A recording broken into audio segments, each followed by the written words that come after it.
It's Red Eye Radio. Talk about everything from politics to social issues and news of the day. Whether you're up late or you're just starting your day, welcome to the show. From the Uniden America Studios.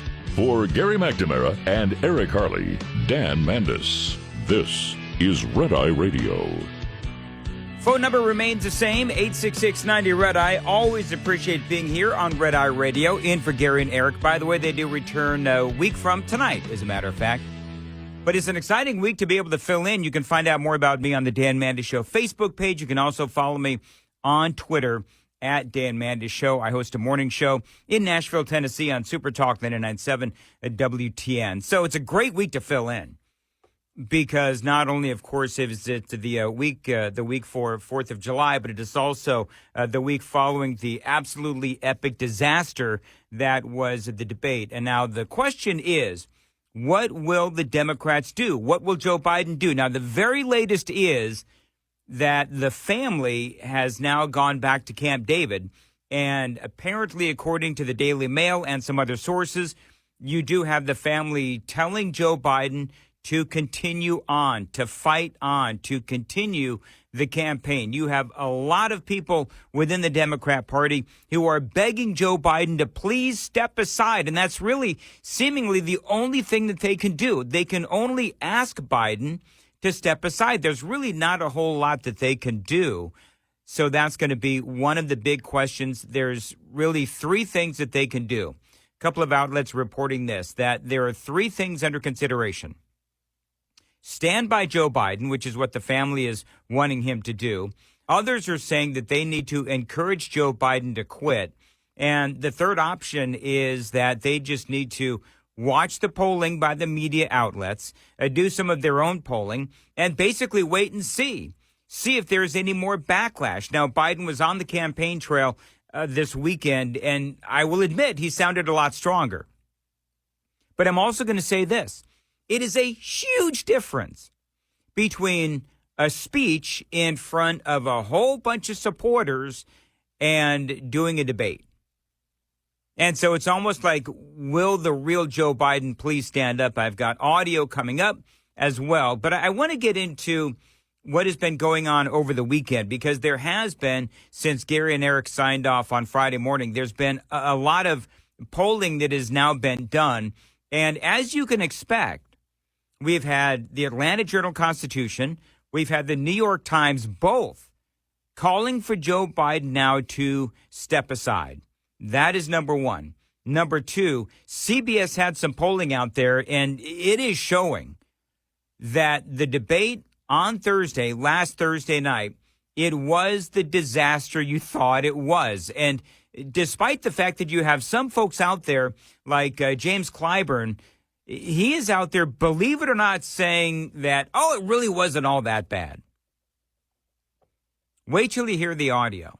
And I think that part of the backdrop of all of this is that this came, a week or so, maybe a couple weeks before all of this happened, where you did have the Democrats and Cringe Jean-Pierre saying, well, these are deep fakes. These are fakes that, the president is having problems with his cognitive thinking and his cognitive abilities. It's nothing but deep fakes or cheap fakes is what she said. And so now we have the disastrous debate, and you still have people like James Clyburn trying to make excuses for the president, telling the American people and the world not to believe what their own eyes and what their own ears saw and heard. Congressman Clyburn, since you are there in Wisconsin and doing lots of events, tell me the truth. What are you hearing from people on the ground?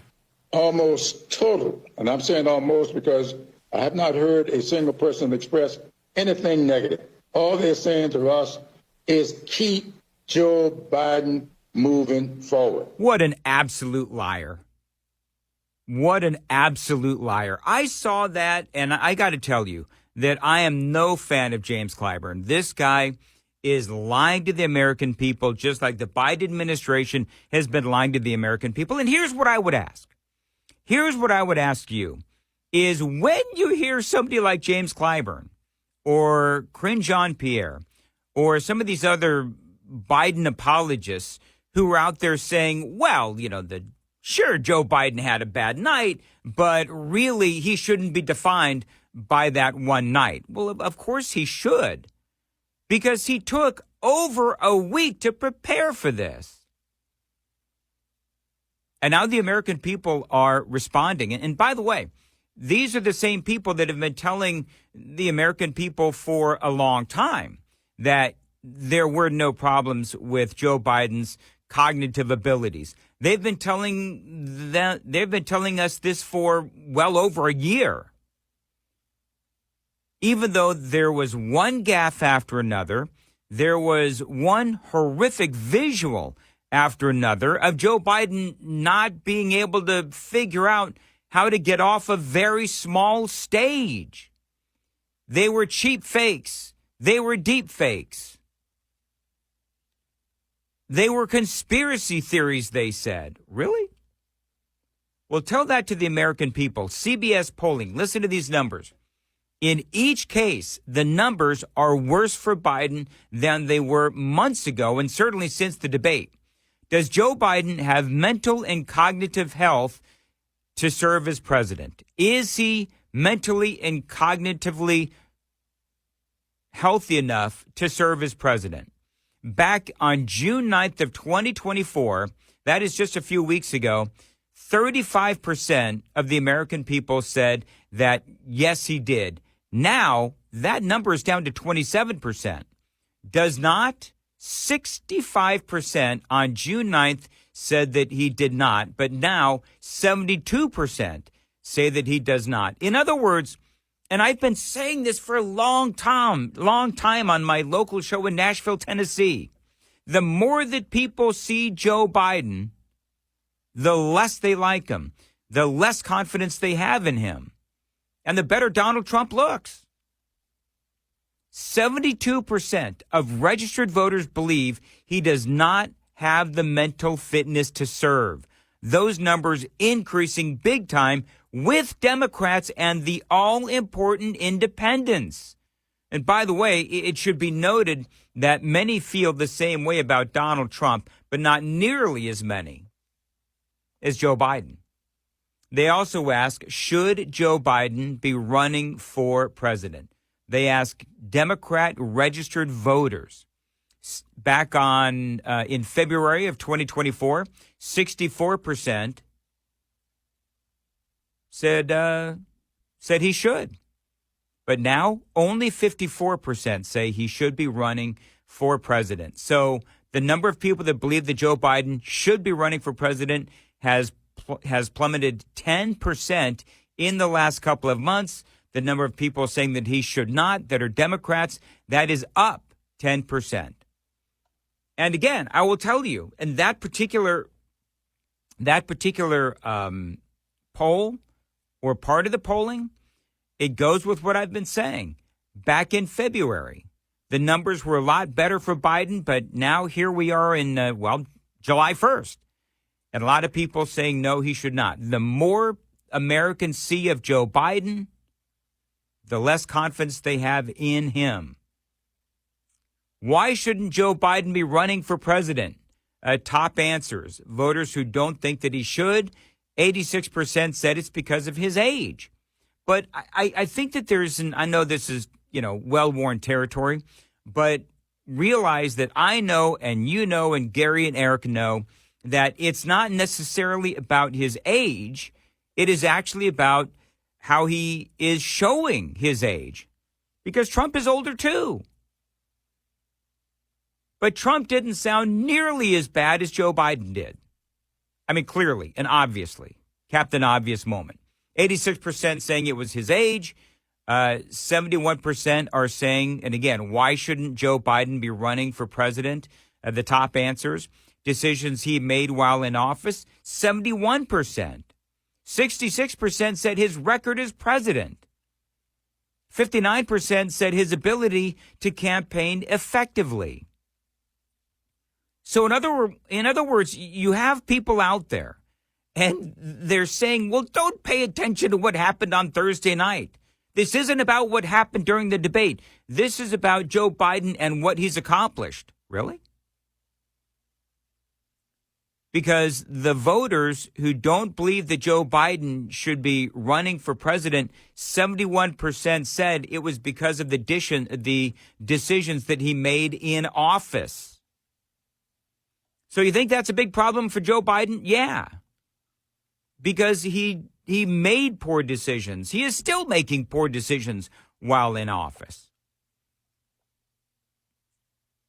Listen to more from James Clyburn, South Carolina Congressman James Clyburn. Do you know what he also said about Biden's poor performance? He actually said that it was because the president was over-prepped. When you've been running the country, as he has been for 3.5 years, faced with all of the issues that he is faced with, you don't have time to set aside and make up stories about the past or to forget about what's going on around you.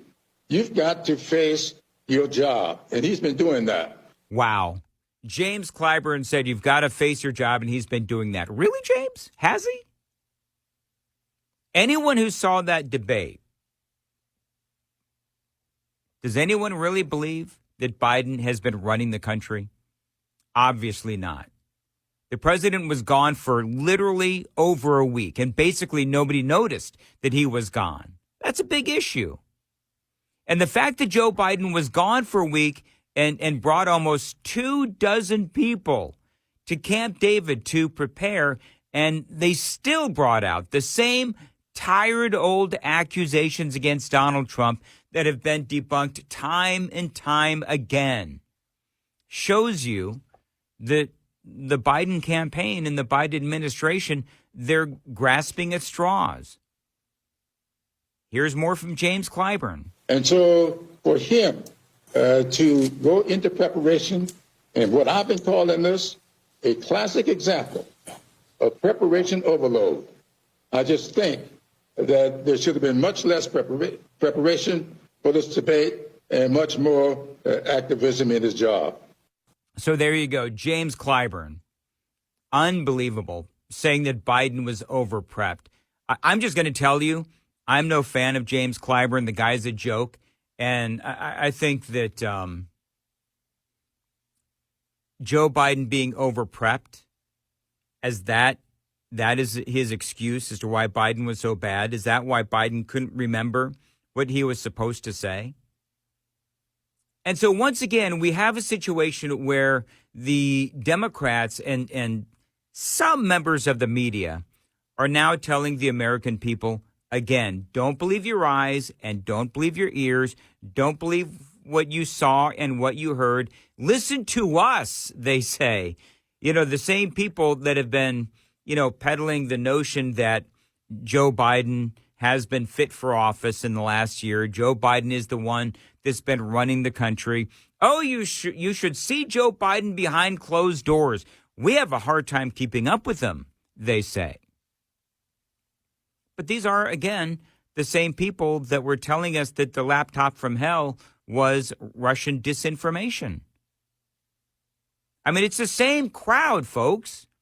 These are the same people that told us years ago now, there's no way that COVID escaped from a Chinese lab.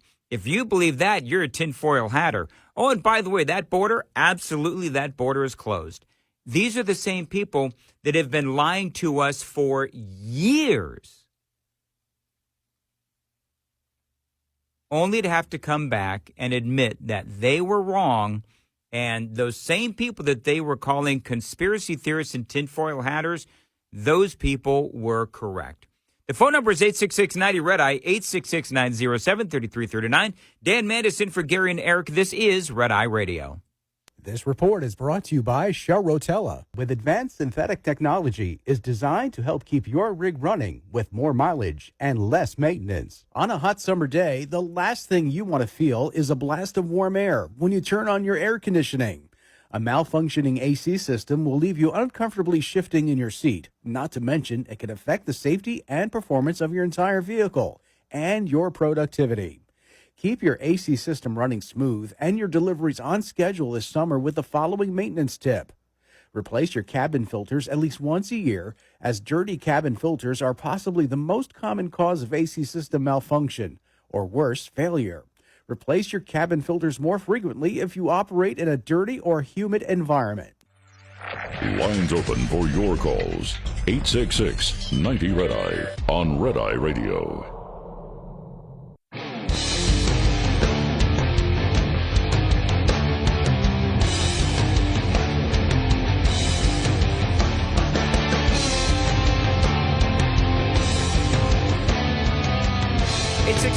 Red Eye is the phone number, 866-907-3339. Dan Mandis in for Gary and Eric. I have so much audio to play coming up. Wes Moore, the governor for the state of Maryland. And this is a guy who there's a possibility that if Biden does go down, if he decides and his family decides that it's time to step aside, because clearly Jill Biden is the one that is trying to keep Biden going, right? So it seems to me anyway that Joe Biden, if you believe a certain way, like Joe Biden should be stepping aside, then Jill is clearly encouraging him to stay in the race. And she's becoming, and I know that Gary and Eric played some audio. I'll remind you of some audio that they played. It's comical audio that they played on Friday morning after the debate, where Jill was applauding Joe for answering all the questions. Well, part of what's going on is I think Joe Biden is power hungry. Jill Biden really enjoys being the wife of the president, the first lady. And so I think that part of what's going on is Jill is just encouraging him to stay on because she likes the power. She likes whatever notoriety she is getting, and she clearly enjoys being in and living in the White House. And so I think that is part of what's going on.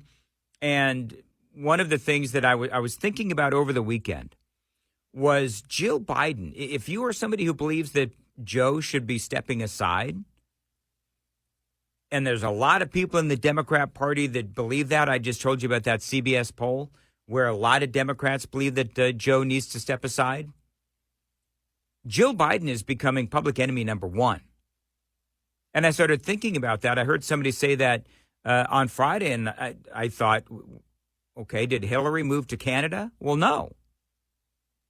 But Jill Biden could be single-handedly, she and Joe, but could be single-handedly responsible for Joe Biden and the Democrat Party not only losing the presidency, but moving a lot of these, losing a lot of these down-ballot races as well. And so that's part of what's going on in America today. And the conversation, this is not a Republican conversation.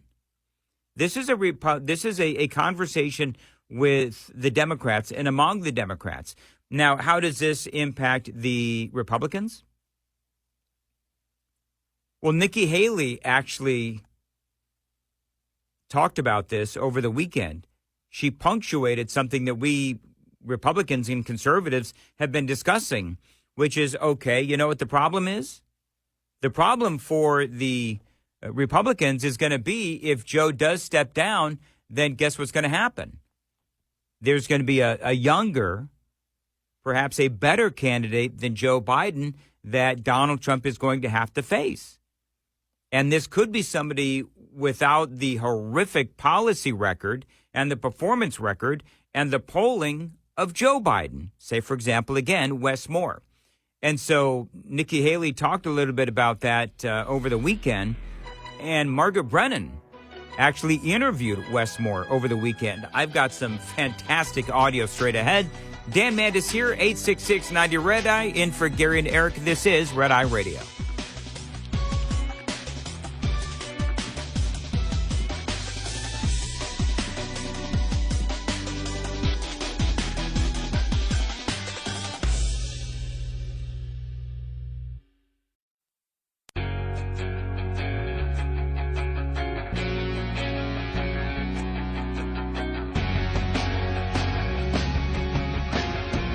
Red Eye Radio from the Uniden America Studios. Now, for Gary McNamara and Eric Harley, here is Dan Mandis. 866-90 Red Eye is the phone number, 866-907-3339. In for Gary and Eric, of course, and they return in a week. Well-deserved vacation. And I just got to replay this audio. I remember I was sitting in the studio here in Nashville at WTN where I host a morning show. And I heard this audio.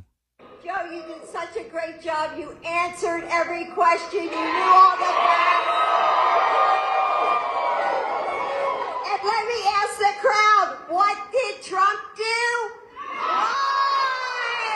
And I remember asking the question because folks, I thought this was AI. I thought this was actually a deep fake or a cheap fake. I thought that there's no possible way that the First Lady of the United States was speaking to the president like he was in second grade. Joe, you did such a great job. You answered every question. You knew all the facts. Oh, my Lord. Well, first of all, he didn't answer the questions. And to completely lie to the president, and it sounds like if you listen closely to the crowd. And let me ask the crowd, what did Trump do? Why? Really got a bunch of like fourth or fifth graders in the audience. And so I did ask the question, and it was in the first hour following Red Eye, of course. And I openly asked the question, is this real? And of course, you know, I got hundreds of people texting into the studio saying, yes, it is real. The Red Eye guys played it. And I don't know if they were wondering if it was real or not at first. But the look on Joe's face, too, is one of a dementia patient. I'm just going to tell you. And I say that because I know, sadly, all too well what dementia patients look like because I've had it in my family. And my stepmother passed away. She had Alzheimer's, and she had it for years. And she looked completely lost. And so does Joe. And so now the question has been, there's a couple of things going on, and I'm going to ask a talk show hosty question this morning. Number one, I got in an argument, not an argument, but I got into not even a heated discussion, a spirited discussion, because he is a conservative, and he said that he felt sorry for Joe Biden, and I said, I don't feel sorry for Joe Biden at all. Initially, he put himself in this position, and I do believe that at this point, he knows whether or not he is doing well or not, and he chooses to stay in the race. But his thing was that he said that he felt sorry for Joe, and I said, I don't feel sorry for him. I do understand that there's a lot of folks out there that do feel sorry for him because they do say that this is literally elder abuse. And there was a time when people said, this is elder abuse. And they said it in sort of a joking way. But now people are not laughing. People are recognizing this for what it is. And you could say that, yeah, this is elder abuse. So that's number one. You feel sorry for Joe? But here's the bigger question at 866-90 Red Eye. Do you want Joe Biden to stay in the race? Or do you want him to step aside? See, I want him to stay in the race. And the reason why is because it is clear that he's going to lose. And I realize there's some people that are out there that will say, but Dan, don't you know that our country is at risk? Whoever is pulling the strings of Joe Biden, because one of the things I said on Friday was that you've got Kim Jong-un and Vladimir Putin and Xi Jinping. They're all watching and they're all seeing what is going on. And I totally understand that. But here's my thing, is that whoever's pulling the strings of Joe Biden can keep pulling those strings for another few months. And then we've got Donald Trump. And love Donald Trump, hate Donald Trump. You have to admit that he looked a heck of a lot better than Joe Biden in that debate. And like it or not, he is the Republican nominee. Now, my 2 cents, in case you have not heard me filling in on Red Eye before, I like Donald Trump. I like his policies. There are times he says things that I don't agree with. But I like him as a president. I like the first 4 years. There are some things that he did that I perhaps disagreed with. But the more we get into Joe Biden's policies, the better Donald Trump looks. So I want to know what you want. You want Joe Biden to stay in, or do you want him to perhaps face somebody like Wes Moore? 866-90-RED-EYE, 866-907-3339. I will get your calls. But I want to introduce you to Wes Moore. Maybe you've heard of Wes Moore. Maybe you have not. But there's a lot of people that are saying that he could be the next Barack Obama. Now, he is the governor of Maryland. Many people like him, and many people say that he should replace Joe Biden on the ticket. Should Joe Biden step down? They do talk about him as, very reverential. They believe that he could be, again, the second coming of Barack Obama. He was speaking to CBS News and Margaret Brennan, and they were talking about Joe Biden and his performance. And this is what he had to say. It does matter when we're looking at presidential performance and not necessarily debate performance. Okay. So in other words, what he's trying to do is he's trying to say, oh, don't worry about the debate performance. What about his performance as president of the United States? Listen again. It does matter when we're looking at presidential performance and not necessarily debate performance. Okay, it is interesting because that seems to be, as I mentioned earlier, one of the defenses of Joe Biden. Well, it's his policy and his accomplishments that we should be talking about. Well, that's not a great talking point because a lot of folks remain far worse off economically than they were when Donald Trump was in office. And that's just a fact, Jack. Donald Trump didn't have inflation rate of, 9.3%? No. Donald Trump didn't have millions and millions and millions of illegal aliens coming across our southern border. That's Joe Biden. And those are the two biggest issues facing Americans today, is the issues with illegal immigration and the issues with the economy. And so when you have Wes Moore and others saying, oh, well, look at the accomplishments of Joe Biden. Okay, we can, but that's not a great talking point. And all you've got to do is look at the polling. Again, few people remain better off than they were 4 years ago. Most of us are worse off than we were economically 4 years ago. And again, the border is a disaster. Everyone knows that. We also, by the way, in the past couple weeks especially, we have people being killed seemingly weekly now as these illegal aliens continue to come pouring into our country. Heck, Wes Moore's own state of Maryland had a mother of 5 that was killed tragically and horrifically. And so we just keep seeing these situations. We keep seeing these horrific murders happening and rapes and so forth time and time again. So it seems kind of weird, kind of a strange flex, as some people would say, for these Democrats to sit here and tout the accomplishments of Joe Biden.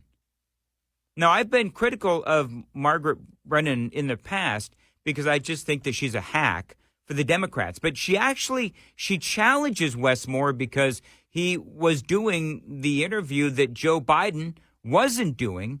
And really, if it's him on the campaign trail, if it's him that wants to be president of the United States, shouldn't he be the one that is doing this interview and not a bunch of surrogates like Wes Moore? But respectfully, Governor, the president doesn't do many interviews. He doesn't do things where we have to see him be quick on his feet. He's not here. You are. Well, he's not on the campaign trail as often as surrogates like you are.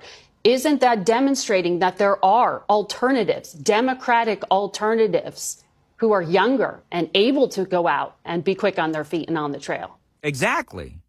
Again, remember, a big part of this dialogue has to be about has to be about the Democrats saying that Biden has been brilliant behind the scenes. But whenever he's out in public, he's terrible.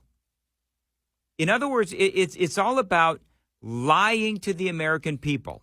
And that is what the Democrats have been doing time and time and time again for the last couple of years.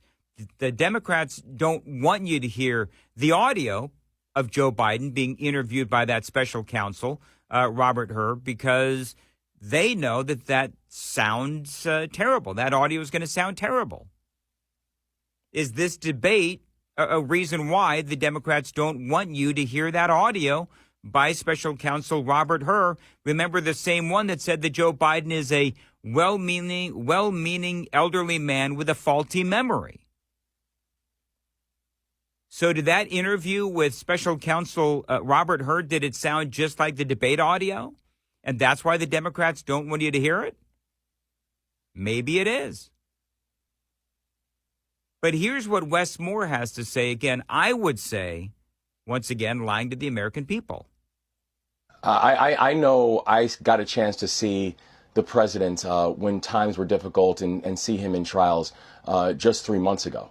When in the middle of the night, we found out that a vessel that was the size of the Eiffel Tower had just shut down the Port of Baltimore, which is responsible for 13% of our economy. The first phone call that I got from the White House was at 3:30 that morning.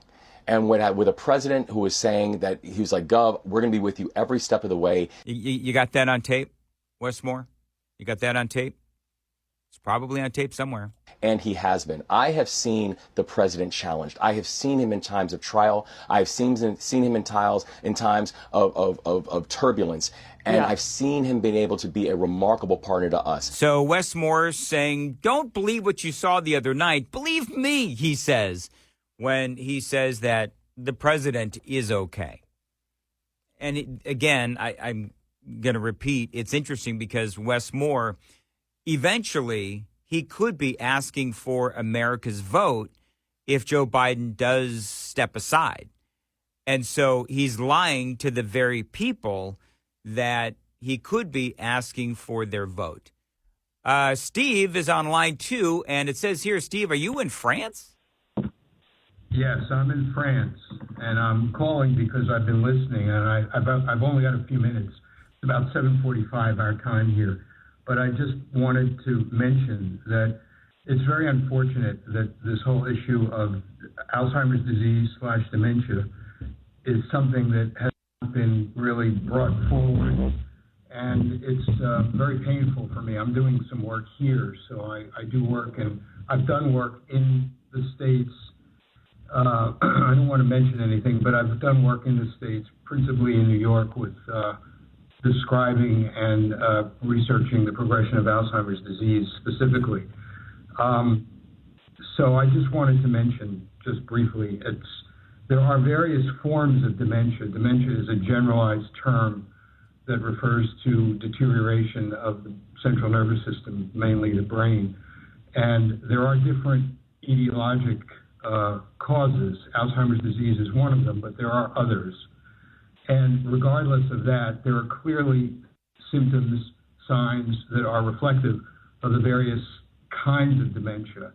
And certainly, even as long ago as the time that, unfortunately, I don't want to make this political, but I will just say, unfortunately, even as long ago as the time that Biden was accepting the nomination, it was very clear to me, as someone who spent a great deal of time in nursing homes with geriatric patients, describing and doing research in Alzheimer's disease and other forms of dementia, it was very clear to me that he had problems even back then. And Steve, I appreciate it. Steve, I appreciate it. I'm late for a break. I appreciate you calling all the way from France, and we all agree. Appreciate you listening to Red Eye Radio.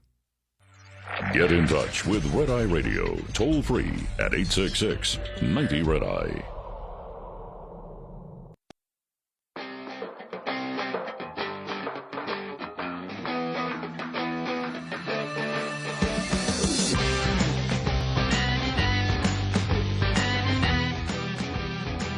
#866-90 Red Eye is the phone number, 866-907-3339. And I got to tell you, Steve was calling earlier from France, and we had to cut the call short because of the break. But I got to tell you, he's absolutely right. This is a guy who studies Alzheimer's and dementia, and even he was saying that even as far back as the inauguration, Joe Biden was showing signs of cognitive decline. Coming up in the next hour, I'm actually going to play you some audio from the early days of Biden's administration and how he sounds now as compared to back then. That and a whole lot more here on Red Eye Radio. Dan Mandis in for Gary and Eric. You can find out more about me at Dan Mandis Show on Facebook and also Twitter and Instagram as well. 866-90-RED-EYE, 866-90-RED-EYE.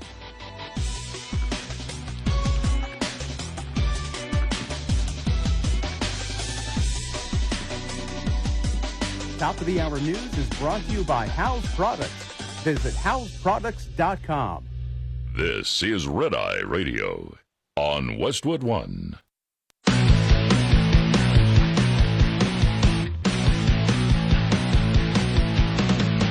Now, it's Red Eye Radio. Talk about everything from politics to social issues and news of the day. Whether you're up late or you're just starting your day, welcome to the show. From the Uniden America Studios. For Gary McNamara and Eric Harley, Dan Mandis. This is Red Eye Radio. Appreciate you listening. The phone number is 866-90-RED-EYE. Dan Mandis indeed in for Gary and Eric. They return in a week. You can find out more about me on the Dan Mandis Show Facebook page. I'm also on Instagram and Twitter. And I'm a morning show host in Nashville, Tennessee. You can hear me at 99.7 WTN.com. The morning show is from 6 to 10 Eastern Time, and you can find out more about that program at 99.7 WTN.com. We've got a lot going on. I've actually got a talk show hosty kind of question for you this morning. There's a lot of conversation about whether or not the Democrats can really do anything at this point regarding Joe Biden. It seems to me the only thing they can do at this point is try to invoke the 25th Amendment. The question is, will they? You have Kamala Harris and a number of other Democrats, including, of course, Nancy Pelosi, who are out there basically defending Joe Biden. And I've got some audio from Wes Moore and Nancy Pelosi and others on the Democrat side who are defending Joe Biden and saying that you really got to watch what he's done over the past 3.5 years from a policy standpoint and not judge him simply based on his debate performance, which I would say is silly because clearly the American people, even before the debate, Joe Biden was underwater on literally every single issue, including abortion. And so my question is, we don't know what the Democrats are going to do. We don't know if they'll invoke the 25th Amendment. I really doubt that they will. But if they do, okay, then Biden's going to go. But it seems to me like there's really nothing they can do. Joe Biden can either decide to step down or he won't. Right now, he is at Camp David. He's got family members at Camp David. There's a lot of people that are out there now reporting that the family is encouraging Joe to stay in the race. I saw Bill O'Reilly on Twitter, and he has sources that are saying that Joe is actually more than likely going to step down. Now, I have a hard time believing that. I do have a hard time believing that. But when you look at how Joe Biden has diminished over the years, you look at how he was in the campaign just 4 years ago and how he sounds now. I mean, there isn't even a comparison. Listen to how bad this is.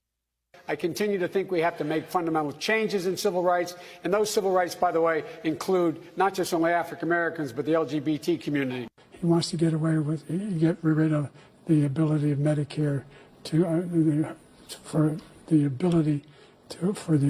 I did not oppose busing in America. What I opposed is busing ordered by the Department of Education. That's what I oppose. Making sure that we're able to make every single solitary person eligible for what I've been able to do with the COVID. With dealing with everything we have to do with. Look, if You will determine the outcome of this election. Vote, vote, vote. If you're able to vote early in your state, vote early. If you're able to vote in person, vote in person. Vote whatever way is the best way for you, because he cannot stop you. And I'm going to continue to move until we get the total ban on the total initiative relative to what we're going to do with more Border Patrol and more asylum officers. I mean, you want to talk about, that is a minute 10. And in that minute 10, clearly you can tell how much he's diminished, the president, since 4 years ago on the debate stage and what we saw on Thursday evening. They're really, I mean, there's no comparison. He sounds awful. And we have watched in real time as he has continued to decline. And that was 4 years ago, 4.5 years ago. And while people will say, well, that's really not all that long, this has been an alarming decline. But see, if you are someone who has Alzheimer's, someone who has Alzheimer's, you know that 4.5 years, if somebody does have, dementia, Alzheimer's, those kinds of things, you know that there can be a rapid decline very quickly. I mean, you can decline very quickly. Can you imagine how Joe Biden is going to be in another 4 years? I mean, I think that it is safe to say, do you think it's safe to say that there's no way that Biden can bounce back from this? So I know that there's a lot of people that are saying, and trust me, I know and I understand that crazy things can happen in elections. But based on the polling before the debate and based on the polling after the debate, I just don't believe that Joe Biden is going to be able to win this election. I don't. And so the only hope that the Democrats have is to invoke the 25th Amendment, or knowing that Joe Biden has created such a mess of our country, regardless of what Nancy Pelosi said, regardless of what James Clyburn says, regardless of what some people in the media will tell you, this country has a lot of problems. And so the Democrats, perhaps what they're going to do is allow Donald Trump to try to come in here, clean things up, and they hope that he epically fails and they give it another go in 2028. That's the only choice the Democrats have, because as far as I can tell, there really is no way for the Democrats to move Joe Biden out. He got the delegates.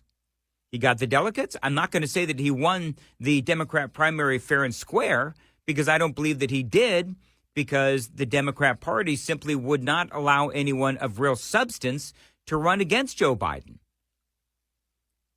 So the party itself is, quite frankly, getting what it deserves. And they've been lying about Joe Biden for years. They've been lying about Joe Biden. Now, what's interesting is you have all of these Democrats out there that are saying, well, Thursday's performance isn't really indicative of what Joe Biden is all about. He's not nearly as bad. He was just having an off night. Now, to be perfectly honest, I don't believe that he was having an off night. I don't believe that Joe Biden, that was just a one-off bad performance of one evening, because we've seen him have these moments over and over again. Donald Trump was out on the campaign trail, and he's excited, as you can imagine. Oh, Virginia, did anybody last night watch a thing called The Debate? I mean, listen to that crowd. That was a big one. Yeah, that certainly was a big one. He's got, wind in his sails. He knows full well what is going on. The media, many Democrats announcing Joe Biden does need to step aside. We had a big victory against a man that really is looking to destroy our country. He's the worst. He's the most corrupt, the most incompetent president in the history of our country. And we have to take it back from that party. That's an evil party, despite the fact that crooked Joe Biden spent the entire week at Camp David resting, working, studying. He studied very hard. He studied so hard that he didn't know what the hell he was doing. I think, though, it is important to note that Trump said we have to wrestle it back from not just Joe Biden, but the entire Democrat Party. And he's absolutely right. And the reason why he's saying that, obviously, is because waiting in the wings, you do have Maryland Governor Wes Moore. You've got California Governor Gavin Newsom. I'm sure that there's other Democrats that are out there that would also fit the bill better than Joe Biden. And so Trump is playing it smart because, remember, it's not just about Joe Biden. It is about the Democrat Party, because it is the party that clearly is running the country and has been destroying our country with illegal immigration, still incredibly high prices, the two biggest issues for Americans. So it's not just Joe Biden's inability to speak, but also his inability to govern. He got the debate rules that he wanted. He got the date that he wanted. He got the network that he wanted. Yep. With the moderates he wanted. No amount of rest or rigging could help him defend his atrocious record. And it is his record, but it's also the record of the Democrats as well. So it does seem to me that Donald Trump is playing this really well, because part of what he's doing is making sure that the American people understand that it's not just about the man, but it is also about the policies. By the way, this is from the Daily Mail. Headline, bombshell new poll revises Joe Biden's election chances against Donald Trump after the presidential debate as president partied with Elton John at a Stonewall Monument opening. They say even fewer voters believe that Joe Biden is mentally up to the task of being president for another 4 years after his disastrous debate. Polling shows voters indicated his mental and physical fitness appeared to have deteriorated since 2020 during the primetime event on Thursday night. Nuh-uh. Now, in the last hour, I told you about some CBS polling that basically said the same thing. They say Ipsos polled about 5,000 likely voters in the days before the debate, followed up with about half of them on Thursday and Friday after it. And they say that Biden still, believe it or not, has a shot at winning the election, as though voters agreed the debate was a disaster. Only a few in the poll said it would change their vote, which is shocking. They broadly agreed President Biden, at the age of 81, performed badly, and 60% said that his opponent, Donald Trump, did better in Atlanta, of course. Only 21% said Biden did better than Donald Trump.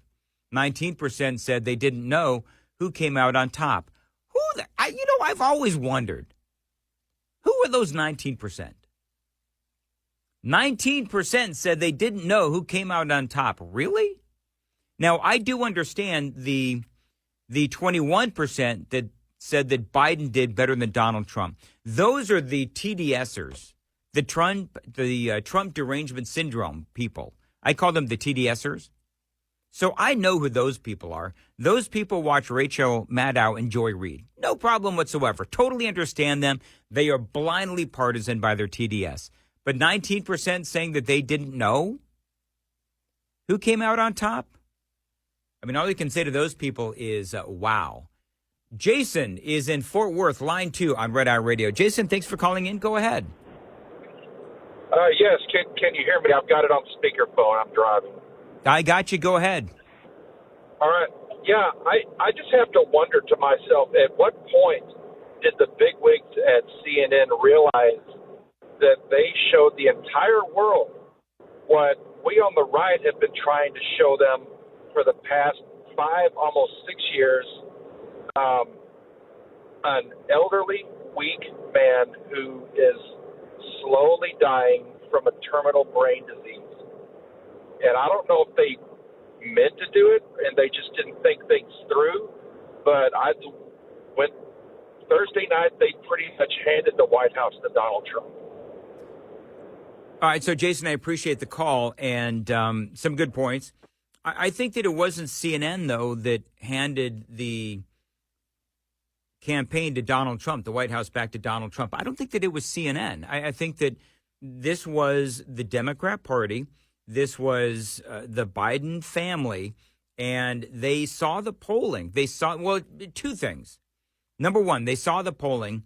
And so they decided, you know what? The polling is really bad for Joe Biden. So what we need to do is a Hail Mary and try and prove to the American people that Donald Trump is a bad guy and he's deranged and he's a threat to democracy. The only way we can do that is with Joe Biden beating him in a debate. And by doing so, they wanted Biden to go out there and also show that he was mentally fit for the job. And they failed epically. And Joe Biden failed epically. That's not on CNN. That's on the Democrats and Joe Biden and the Biden family. Now, that is one way to look at it. Here's the other way to look at it, though.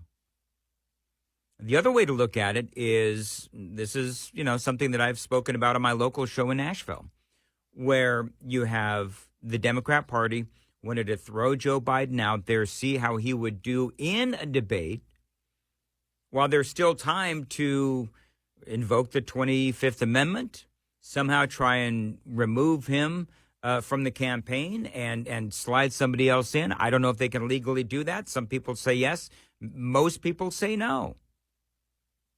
Bottom line, though, is that we've still got a long way to go. 866-90-RED-EYE. We'll return next. Brought to you by FPPF, Fuel Power Max. Most owner-operators leased to larger carriers are paid on a per-mile basis or a percentage of revenue per load.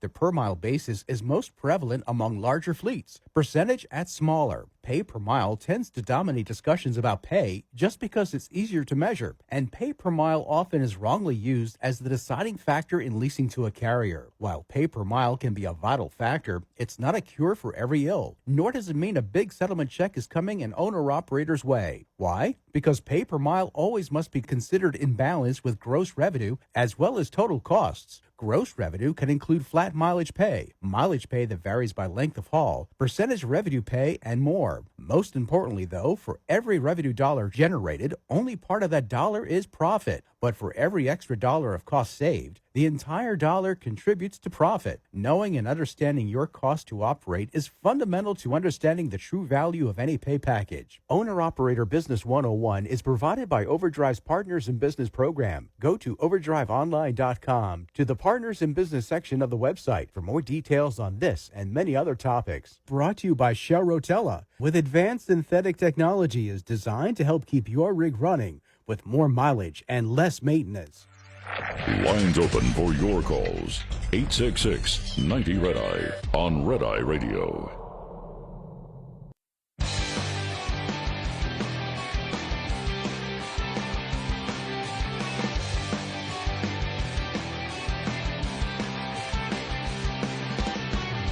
Eight 866-90-RED-EYE, Dan Mandis for Gary and Eric, and Jane is in upstate New York. Jane, thanks for calling Red Eye Radio, line 1.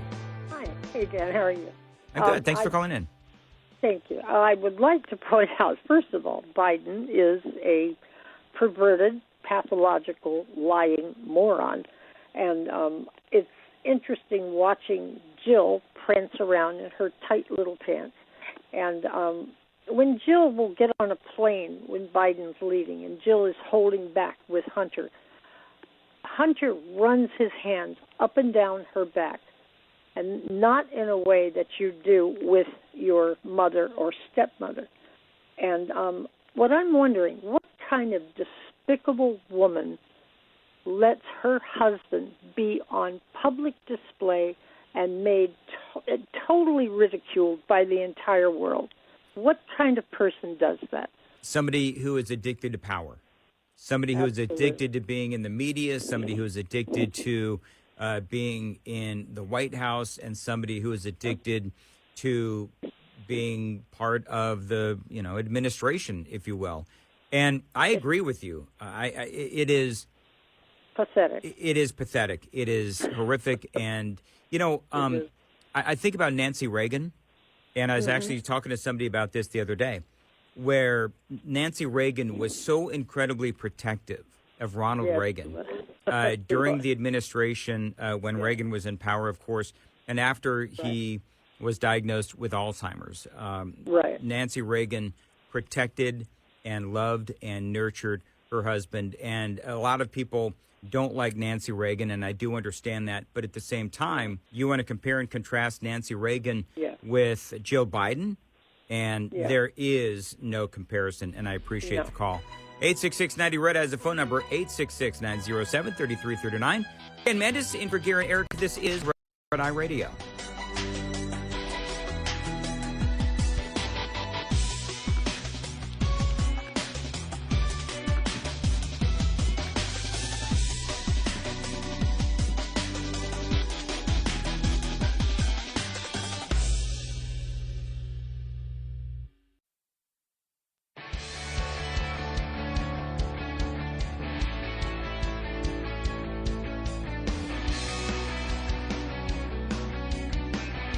Red Eye Radio from the Uniden America Studios. Now, for Gary McNamara and Eric Harley, here is Dan Mandis.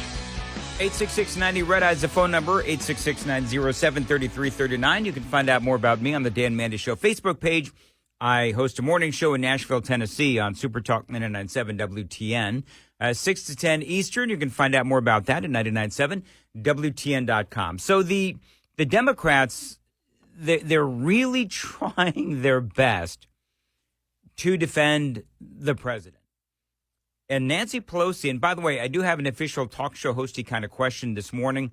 Typically, I don't like to do that, but I do think it's an interesting question, which is, if you're a conservative, if you're a Republican, do you want Joe Biden to be the opponent of Donald Trump? Or do you, as Nikki Haley was saying over the weekend, she's out there saying that the Republicans and Donald Trump better get ready because the Democrats can 25th Amendment the president if they so choose and put in a younger, more vibrant candidate in there. And that candidate won't have the track record of a Joe Biden. And so they may or may not have a record to defend. A lot of people talk about Michelle Obama. And so the question would be, okay, so if Michelle Obama ended up being ushered in, the 25th Amendment Joe, here comes Michelle Obama. She is installed, and she doesn't have a record to defend. And by and large, the American people like Michelle Obama. And so, and most people, and I'm one of those people, believe that Barack Obama is the one pulling the strings anyway. So then Michelle Obama would just continue with that process. Now, Michelle Obama, she's always said, I hated the White House. I hated Washington, D.C. Well, then please tell me, Michelle Obama, why it is that you still live in Washington, D.C. So who knows what's going to happen. But the Democrats are trying to defend Joe Biden. This was Nancy Pelosi, and she was on CNN. My people are very much Biden, Kamala Harris, and this is an opportunity for Joe Biden to go out there and show he has the stamina and the rest. And by the way, while the press, and for some reason they don't, there are healthcare professionals who think that Trump has dementia, that his connection, his thoughts do not go together. Right, Nancy. Can I just ask this question? Is there anybody that really takes Nancy Pelosi seriously anymore? I mean, I guess that would be a serious question. Because when you look at Donald Trump, now, first of all, there's a certain amount of word salad aspect to how Donald Trump speaks, and everyone knows that. But you know what? I have made peace with that, many years ago with Donald Trump. But for Pelosi and anyone to say that Trump has some sort of, issues like Joe Biden does, clearly they are riddled with TDS and they are incredibly partisan, like Nancy Pelosi is. Now, before the debate, according to polling, 27% of likely voters rated Joe Biden as good or excellent when it came to his mental fitness to be president. Following the debate, that level declined to 20%. The decline was steepest among Democratic respondents, going from 56% before the debate to 42% after the debate. Here's what they also say. Then I'm going to get to your calls. One worrying sign for the president was that black voters, a group Biden needs to win as they overwhelmingly supported him in 2020, dropped 15% in their confidence of his mental fitness. Voters age 65 or older were 11% less confident, and feelings among those with a bachelor's degree or better fell 10%. In other words, almost every single category, their confidence in Joe Biden has dropped.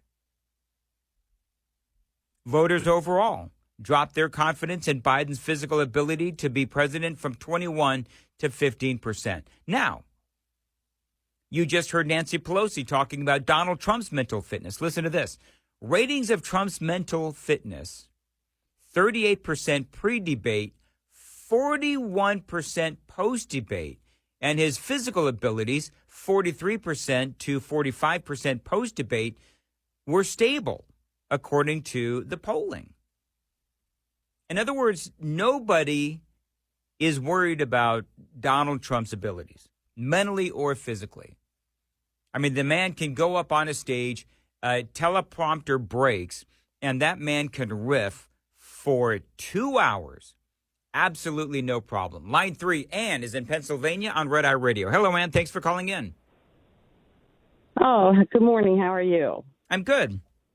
I'm just calling. My husband recently passed from dementia a couple months ago, and I am very secure in believing, although I'm not a medical expert, that President Biden definitely does have dementia. I have 2 points to make. One, I fear that my husband in the end stage could not read very well. And what is he going to do if this happens and the teleprompter is needed?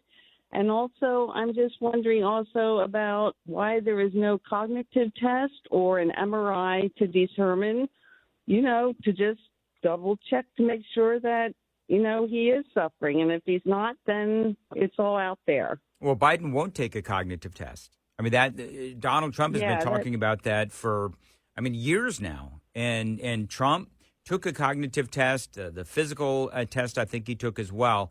And Biden, although I believe he took a physical test because I think he has to, but he refuses to take a cognitive test. And I think that tells you all you need to know, because you don't need a cognitive test to see that Joe Biden is suffering. You simply can't. And more than most, because sadly, and I'm sorry for your loss, that your husband passed away from Alzheimer's. My stepmom passed away from Alzheimer's as well. And so anybody like you, Ann, who actually lived with someone, I bet you're watching these debates, and I bet that you're watching Joe Biden out on the campaign trail and during some of these press conferences where he has problems. And I'd be willing to bet that you can just see a clear correlation, not only in the words that Joe Biden speaks, but also the facial gestures that he makes and, maybe some of the mannerisms. Yeah, I particularly watch when he walks. My husband had the same gait, struggling very deeply with the shuffling. And also, like I said, I fear if it progresses and he needs that teleprompter, and I do believe the reading aspect begins to fail, what are they going to do then? Because he relies on that heavily. Well, they're going to do the same thing. They'll shield him, and everything will be pre-recorded, and they'll continue to lie to the American people. But you know what, Ann, here's the deal. I believe that, and I know that I shouldn't assume, but based on what we're seeing and based on the polling, I don't believe that if Joe Biden continues to be the candidate, I don't believe that he will win the election, especially when you see that among black voters, I just mentioned this a second ago, the confidence level has dropped 15% regarding his mental fitness. I mean, that right there is a campaign killer for Joe Biden. And, Ann, I appreciate the call very much. Kendall is in New Mexico on line 5 on Red Eye Radio. Kendall, thanks for calling in. Go ahead. Yeah, my first thing I was thinking about is I think a lot of us, a lot of the media and a lot of politicians owe Robert Hur a big apology. And I just was wondering how long before the Joe's Gotta Go Democrats start calling for the audio and video of the Hur report to be released. Here's the deal, and Robert, I should say, Kendall, I absolutely agree with you. Here's the thing. We no longer need the Hur report. We saw it, America saw it with our own eyes. Now, would I like to see the audio from the Hur report or hear it? I would love to hear it because, I mean, I'm sure Gary and Eric have talked about this too. The Democrats will tell you, well, you've seen the report, so why do you need to hear the audio? Well, they admitted that they altered the report. They admitted that some extraneous words were taken out, and you just reading the words isn't the same. It is not as impactful as hearing the words. We need to hear it. I'd love to hear the audio from the Hur interviews, but again, as I said, we don't need it because we saw what we saw during the debate. But the scary thing is, if they actually use the 26th Amendment to remove him, that makes Kamala Harris president. And as you stated, I've suspected as you do that Biden's nothing but Obama's puppet. What if Kamala Harris actually decides she wants to be president? She'd be president for 7 months. We could be in a lot of trouble. Yeah, although I think that she would be clearly a lame duck. I mean, if they put Kamala Harris in there, who has worse numbers than Joe Biden, I believe. I haven't looked at it lately, but I think there's two things going on. Number one is she is hated by the American people. That's number one. Number two is go ahead. As a country, we might be better off with the puppet we have now. Right. In other words, Joe Biden is the devil we know. Here's what I would say, and Kendall, I appreciate. I mean, if you're correct, and Obama's really running the show, and if they use the 26th Amendment and they get Biden out, and then Kamala Harris becomes president, she's vice president, so she would automatically become president then. What if she actually decides she wants to govern her way? I'm saying as a country, we might be better off with the puppet that's in there now than replacing him. And that's a great point. That scares me. That actually terrifies me. Yeah, it terrifies me as well, and I appreciate the call. Okay, so a couple of things. You're right. If Biden was 25th Amendment out, then and they removed him, Kamala would become the president. Who would be the vice president? Who knows? That's number one. But number two, there's no way that she would win re-election. So it would only be a few months that she would be in charge. But the other thing, too, that I would say is for the Democrats, they don't really have anyone outside of, for example, Wes Moore and Gavin Newsom. Kamala Harris, where do you put her? What do you do with her? And so forth, because, people talk about, well, they make a deal with Kamala Harris. So she takes over as president. She plays nice. Then she steps aside. She goes to the Supreme Court, perhaps. But if she's got a taste of that power, I mean, Kendall, you've got a great point.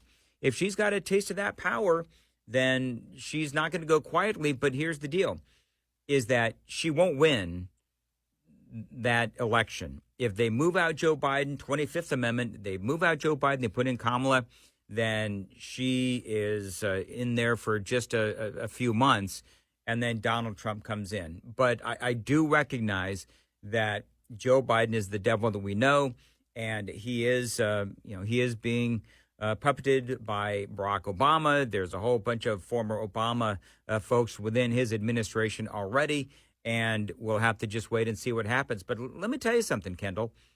The Democrats have done this to themselves. The Democrats have done this to themselves. They have no one to blame but themselves. And here's the deal. The next several months, I mean, what you saw on Thursday and what is upcoming, this is going to be a wild and rocky ride all the way to November. And Kendall, I appreciate the call. 866-90 Red Eye. Dan Mandis in for Gary and Eric. This is Red Eye Radio. Get in touch with Red Eye Radio, toll free at 866-90 Red Eye.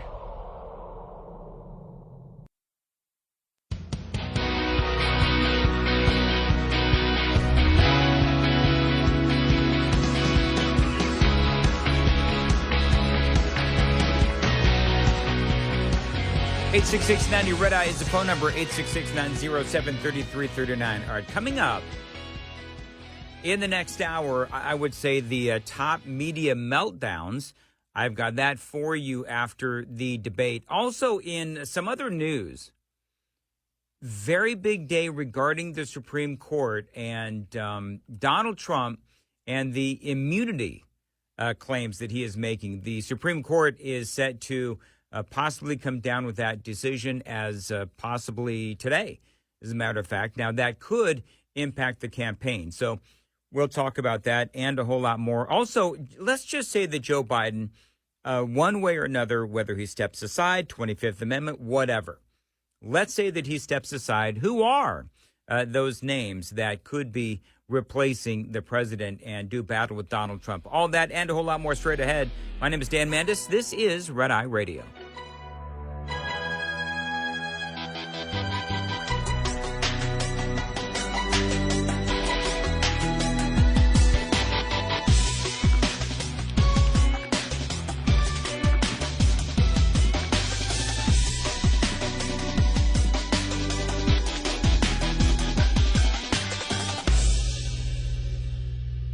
This is Red Eye Radio on Westwood One.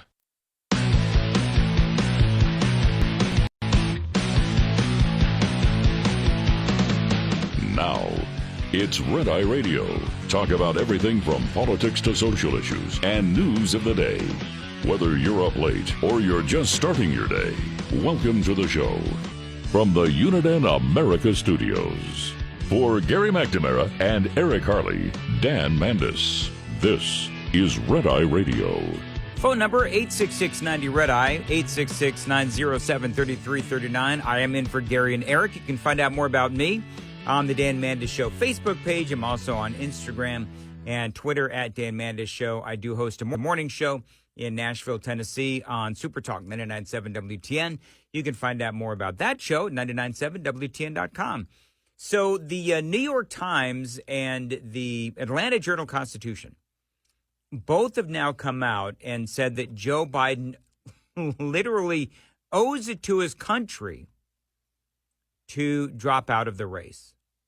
Now, Joe Biden, there's a couple of things going on. Now, Bill O'Reilly has been reporting that Joe Biden will be dropping out of the race. He's going to drop out of the campaign. There's two reasons for that. He says the polling, and also because donations are drying up. Now, there is a report out there that shows that Biden has received $33 million in donations since the campaign. I don't know if that's true or not. It sounds a little, I don't know, crazy to me that people would donate to a campaign that is clearly failing, but that's what they're saying. But they do say that in a scathing opinion piece, the New York Times, this is the headline: "To serve his country, President Biden should leave the race."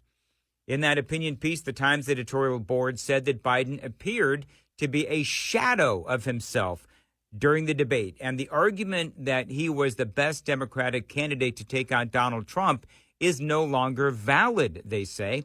Unable to ignore the president's performance, the publication put it bluntly, saying, "Mr. Biden cannot continue this race."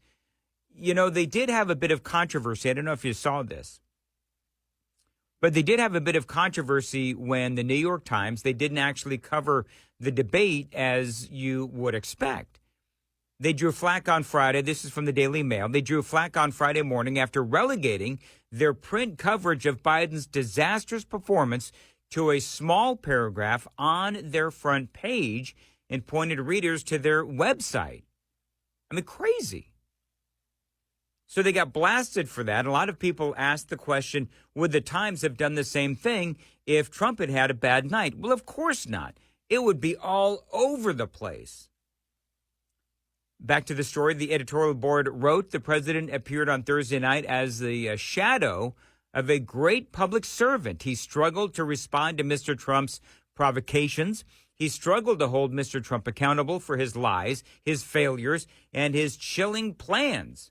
More than once, he struggled to make it to the end of a sentence. Now, one of the things that I'll point out is that both the New York Times and the Atlanta Journal-Constitution both did call for Joe Biden to drop out, but they are no fans of Donald Trump, and that is clear. They said in the same piece that their preferred candidate was Joe Biden, blasting Donald Trump as well. And it's like their biggest issue with Joe Biden seems to be that he was not going to be able to beat Donald Trump.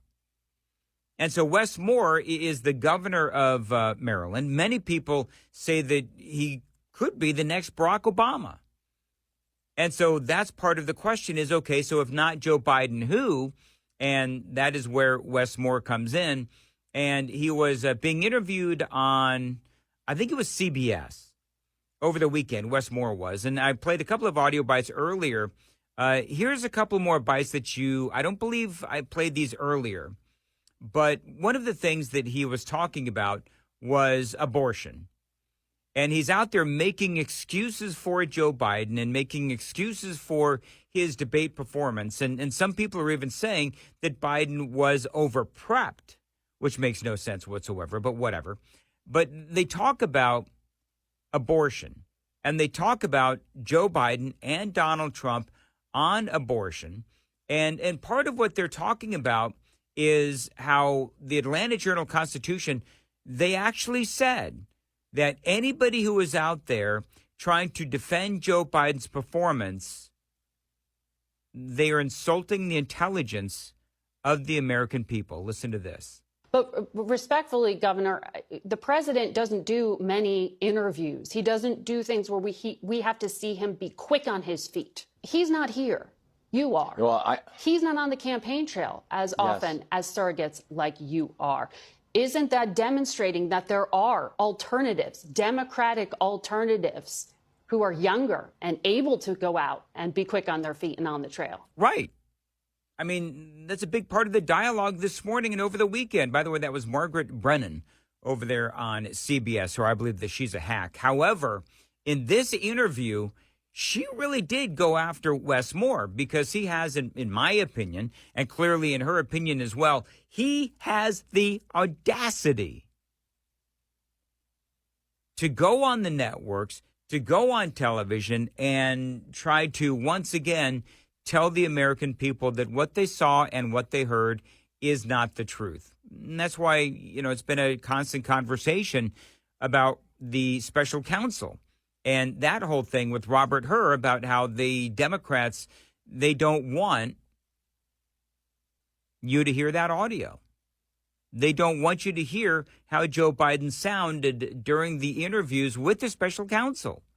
The same special counsel, Robert Hur, who said that Joe Biden is a well-meaning but elderly and forgetful old man. And any jury would, find him as such, and therefore he should not have to face any consequences for his actions regarding those documents. Now, to make excuses is, again, insulting to the American people. It is insulting to the intelligence of the American people, and that is what the Atlanta Journal-Constitution said. I know I got a chance to see the president when times were difficult and see him in trials just 3 months ago, when in the middle of the night we found out that a vessel that was the size of the Eiffel Tower had just shut down the port of Baltimore, which is. But here's the thing.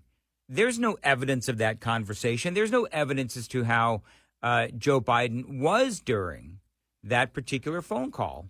Here's more. Is responsible for 13% of our economy. The first phone call that I got from the White House was at 3:30 that morning. And with a president who was saying that he was like, Gov, we're going to be with you every step of the way, and he has been. I have seen the president challenged. I have seen him in times of trial. I've seen him in times of turbulence. And I've seen him being able to be a remarkable partner to us. And, what's interesting is as this interview is going, you can kind of tell that Margaret Brennan is getting more and more pissed. Governor, I know that Democrats believe that abortion is a winning issue in this election. Here's what the American people heard from the president when he was asked about abortion. Look, there's so many young women who have been, including a young woman who just was murdered, and he went to the funeral. The idea that she was murdered by an immigrant coming in, they talk about that. But here's the deal: there's a lot of young women who are being raped by their in-laws, by their spouses, brothers and sisters, it's just ridiculous, and they can do nothing about it. Abortion is an important issue for Democrats. This should have been a layup. He was struggling to make the point. How do you explain that? Yeah, I mean, the president ended up sort of mixing up illegal immigration, murder, women being raped by their spouses and their brothers and their sisters and their in-laws and the whole thing. And so she's right. He prepared for over a week, sequestered at Camp David with dozens of advisors. And that's what he came up with? Here's more from Wes Moore. Margaret, that wasn't a great moment for the president. And no one can argue that it can. He was also standing feet away from someone who was talking about politicians who take babies away after they're born and killing them. He was also standing feet away from somebody who was debating whether or not the limit on reproductive health should be 6 weeks or 9 weeks or 12 weeks, or saying that any politician should have a say about what happens with a woman and her body when that conversation should exclusively be between her and her doctor. So, okay, that's all fine, well, and good, I would say to Wes Moore. But your candidate for president, as Margaret Brennan said, this should have been a layup. And he completely shanked it. And Thursday wouldn't be so terrible if not for the fact that just the previous week, the White House was screaming about Republicans and deep fake, cheap fake videos. Remember all that nonsense? And now Biden simply cannot defend a simple campaign issue like abortion. Another publication, you have the New York Times, you have, again, the Atlanta Journal-Constitution, also saying that Joe Biden needs to step aside. Here is what they said. The Atlanta Journal-Constitution editorial board publishing a front-page editorial arguing that Biden should bow out of the election for the good of the country and to defeat former President Donald Trump. The shade of retirement is now necessary for President Biden. They say that he failed to outline the most fundamental aspects of his platform. They wrote he failed to take credit for the significant accomplishments of his 3.5 years in office. The Atlanta Journal and Constitution in Georgia, a key state for the president, came out in an editorial saying this wasn't a bad night. It was a confirmation of the worst fears of some of Biden's most ardent supporters. Age has finally caught up to him. It referred to excuses like what you're making as insulting to the American people. Mm-hmm. How do you respond to that? I think that what we are watching, when you're watching a presidential performance. Listen to him not answer the question. When you're watching a president who's able to lead us to now where we have record low unemployments, when we're able to watch how the black wealth inside of this country since the pandemic has risen by 60%. When you're able to watch a presidential performance that's been able to do things like raise wages for our workers and making sure that our rights are protected, that does matter in this conversation. And so I understand people who are, and I understand and I get it, the arguments about age and the complications of 81. But the number 81 is an important number, but so is watching historically low unemployment rates. And I do not think that people should lose sight of that. The Atlanta Journal-Constitution saying if Joe Biden truly hopes to defeat Donald Trump, he must pass the torch to the next generation of Democratic leaders and urging the party to nominate another candidate at his convention in Chicago in August. They write, doing this will require a massive and unprecedented string of legal and regulatory actions to get Biden a successor named and placed on each state's ballot. This is difficult and necessary work that must start immediately. Although word is Joe Biden's family is saying, nope, we're going to stick it out, and he's going to continue to fight. Talia is on line 4 calling from Florida. Talia, thanks for calling in to Red Eye Radio. Hi, thank you so much for taking my call. I'll be brief. I just want to ask you if you agree with me or not. This whole thing is a farce. Even allowing Biden to finally come out of the woodworks and go on a debate with President Trump when they've been hiding him this entire time, they're done with him. They are playing both sides. So pretending to support him, let him raise as much money as possible, see how well he does. But on the flip side, they're also hanging him out to dry. You think they haven't asked him to step down before, and he's probably gone against the grain.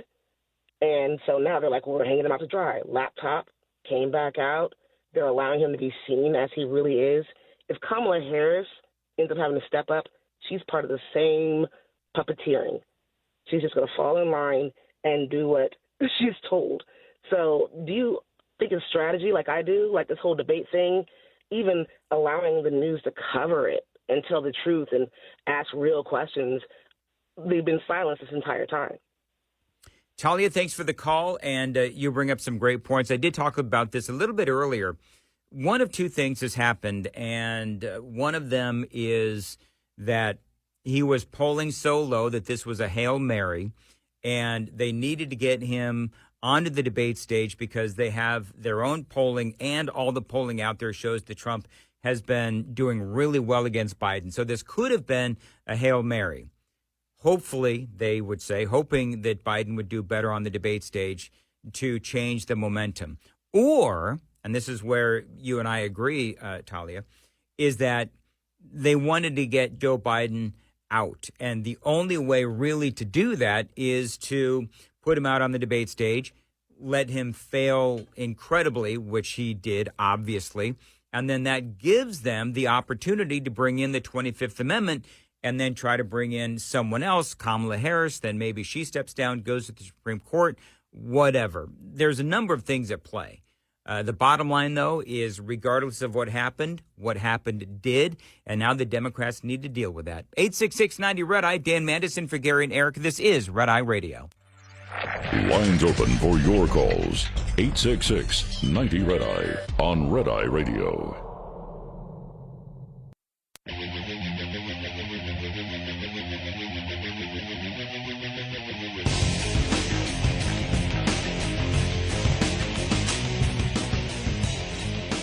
Red Eye Radio, 866-90 Red Eye, 866-907-3339. Dan Mandis in for Gary and Eric.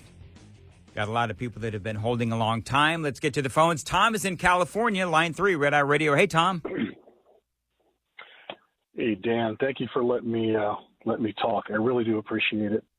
Out in California, been around for a while. I found the internet a little bit late, because I've been around, as Al Pacino said in Scent of a Woman.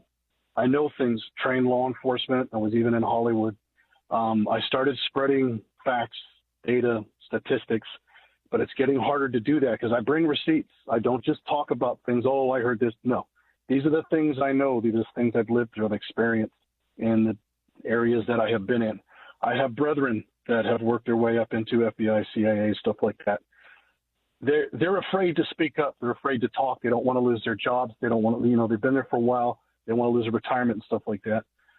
They finally pushed me out, and I'm not afraid to speak up anyway, and that's why they pushed me out. I didn't play it too smart, but I don't talk to hear myself talk. I talk because I really believe in this country, and I believe in the people that out there that know what's going on too, that don't have a voice either.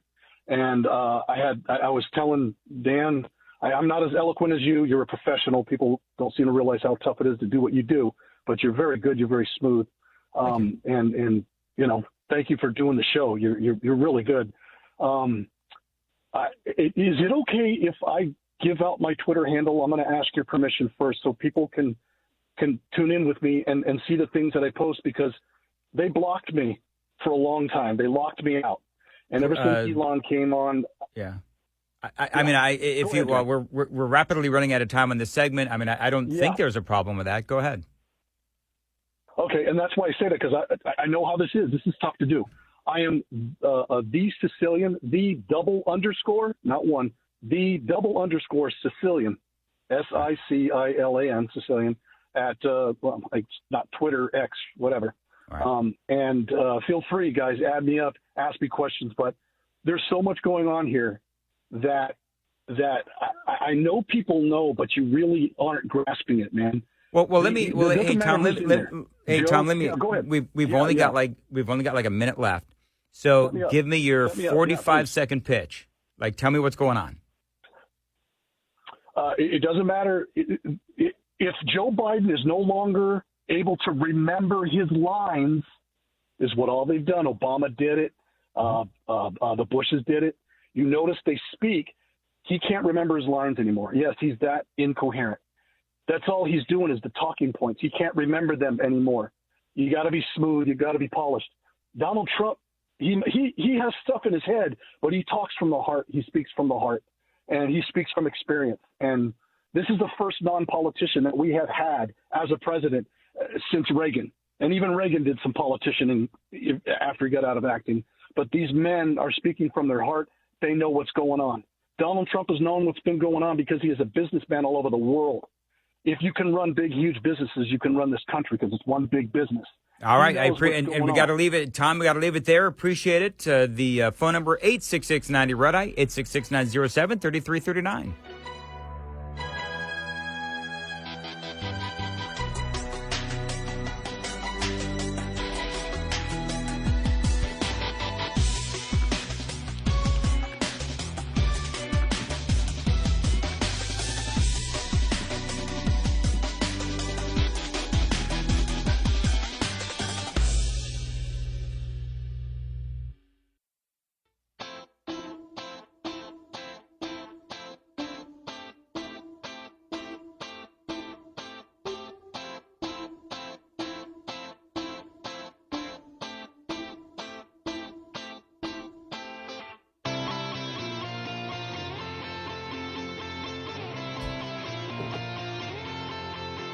It's Red Eye Radio.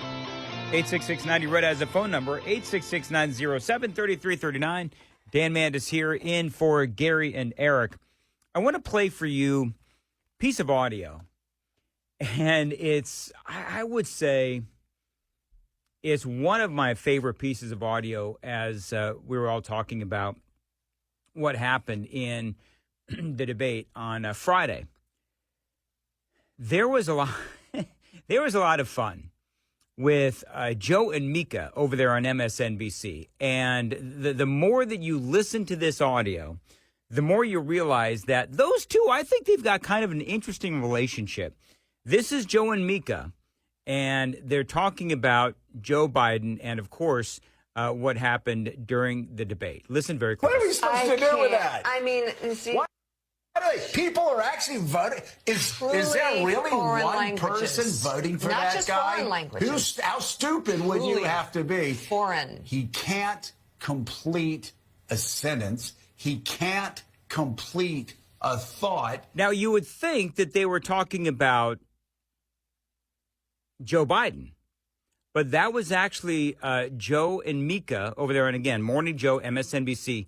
They were actually talking about Donald Trump, but that was a few weeks ago. But the reason I play you that audio is to remind you of what they were saying, and maybe Gary and Eric played it as well, what they were saying about Donald Trump in the past.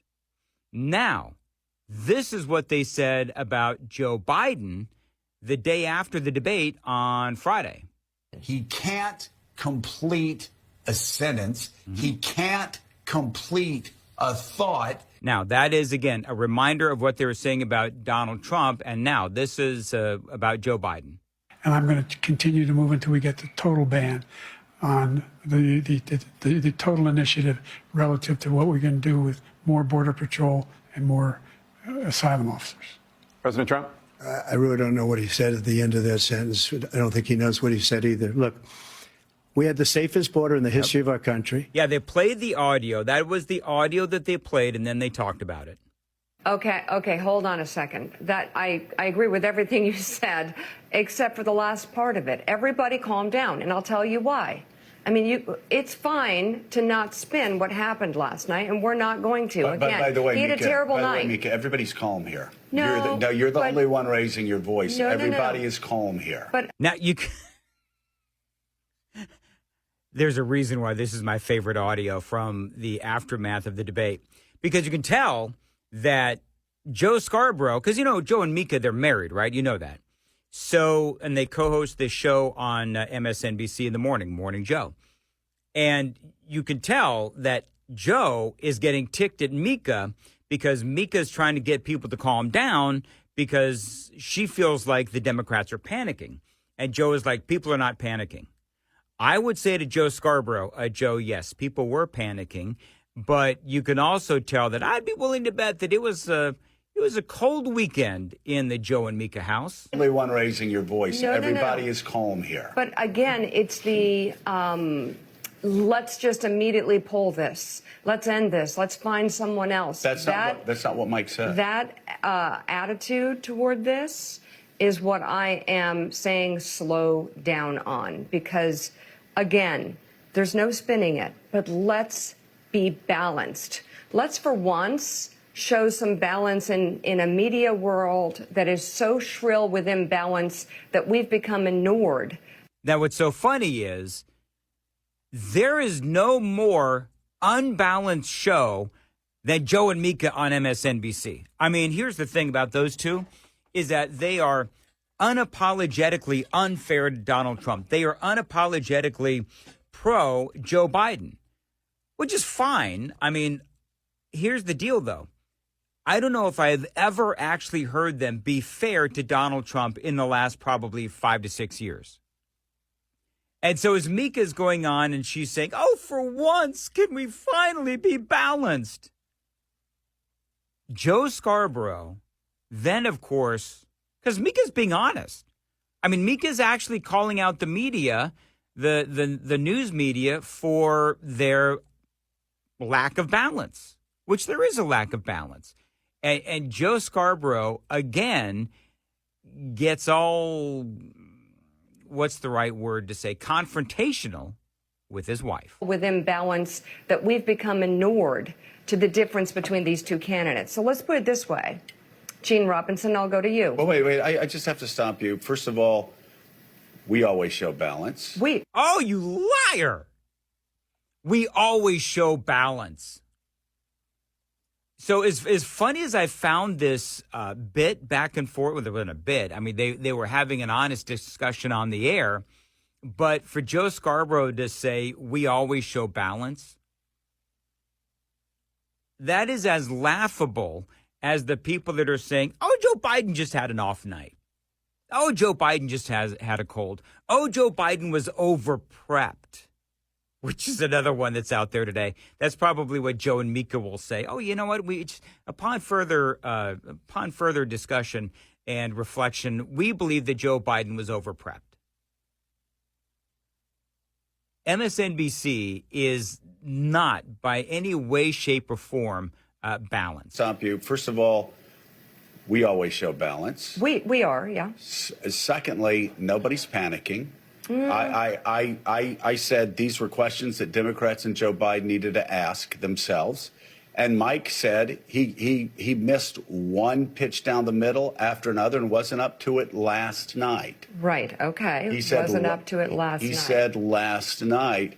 So I will say that it's not panic. I mean, it's not being panicked, to understand what's at stake and understand the window is closing very quickly. And if last night did not reveal that to you and other Democrats, then it needs to be revealed pretty soon. So there you go. That was Joe and Mika basically arguing on the air as to what this debate meant. And I think that part of that was just this sort of lack of self-awareness that Joe Scarborough has about the way that people perceive him in that show. And the thing is, that does lead to a broader conversation, because they were talking about the media, and they were talking about the media and how they are responding not only to Joe Biden, but Donald Trump and the debate and everything else. I will tell you this about, because people are asking me, and you can find me on the socials at Dan Mandis Show. People are asking me what I thought of the moderators.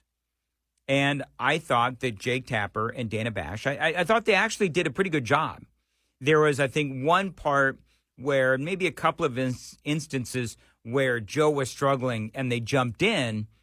But I think that Joe, in his complete confusion, lost track of the clock. And I think they were trying to keep the clock on time. I will also tell you that I actually liked this format. I did. And Donald Trump did exactly what he needed to do and should do, which is let Joe Biden speak. Let Joe Biden speak. And I've been saying this forever. And my listeners in Nashville, prepare to roll your eyes, friends. But my contention all along was that if you argue with Joe Biden, if you argue with Joe Biden, then it sort of snaps him back into place. It gets his focus recentered. And we saw that during the State of the Union when Marjorie Taylor Greene started screaming at the president, and he was lost. And then Marjorie Taylor Greene, because she can't help herself, started screaming at Joe, and he refocused. And part of what I read, because I did a lot of reading this weekend, and one of the things that they said was that the prep for Biden included how to handle bull in the China shop Donald Trump. And Trump wasn't a bull in the China shop. He was, one word, he was disciplined. And that was huge for Donald Trump, because it allowed Joe Biden to just continue to speak. And the more that he spoke, the more lost he got. And so now the media, they're trying to deal with what really is to me, the end of the Biden campaign. There is no other way to say it. It is the end of the Biden campaign, one way or another. Either he's going to be 25th Amendment out, he's going to have to say goodbye and drop out of the race, or they're going to have to figure out some way to get him out. Because remember, Biden has won the primary. And one of the big reasons why he won the primary is because the Democrats wouldn't allow anyone else to run. Remember that whole thing? And they did everything they could to cut the legs out from RFK Jr. And so if the Democrats find themselves in a pickle, well, the reason why is because this is their own doing. Line 2, Jerry is in Fresno, California on Red Eye Radio. Hey, Jerry. Hey, thank you, Dan. You can hear me, right? Yeah, thanks for holding on. Yeah. I want to talk about Vladimir Putin, but I also want to get in a little extra about the other possible candidates. Vladimir Putin, of all the people in the world, had the worst day on June 27th of anyone, because Biden was his ace in the hole, and he's having triple vodkas right now. He's just beside himself with grief that the man he was counting on to have his way with is now out of the picture. He will be being spoon-fed oatmeal by Jill in 4 years. Let's face it, folks. 866-90 Red Eye is the phone number, 866-907-3339. Let's do line 4. Jerry is on Red Eye Radio. Hurst, Texas. Jerry, go ahead. It's actually Joe. Thanks for taking my call. All right, love go ahead. listening to you talk. My wife and I both, love listening to you, hearing you whenever you step in on WBAP and things like that. Well, thank you, man. Thank you. As far as, Biden goes, I've gotten to the point where whether they keep him or whether they put somebody else in, I think everybody pretty knows somebody else is pulling the strings. Right. Yeah, my wife and I think it's Obama and Valerie Jarrett. those two are. I absolutely, and throwing David Axelrod in there as well, Jerry. I'm sorry, I got to run. I'm late for a break, but you are right. If you want to hold on, hey, put Jerry on hold. We'll wrap up his call on the other side. This is Red Eye Radio. Get in touch with Red Eye Radio, toll free at 866-90-RED-EYE.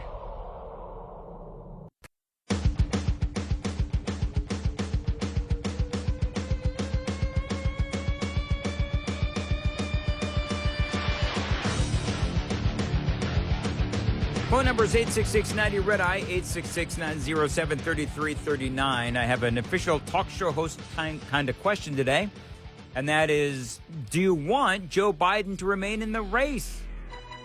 Whether you're a Democrat or a Republican, that's what I want to know. Do you want the president to remain on the campaign trail? 866-90-RED-EYE, got a lot more straight ahead.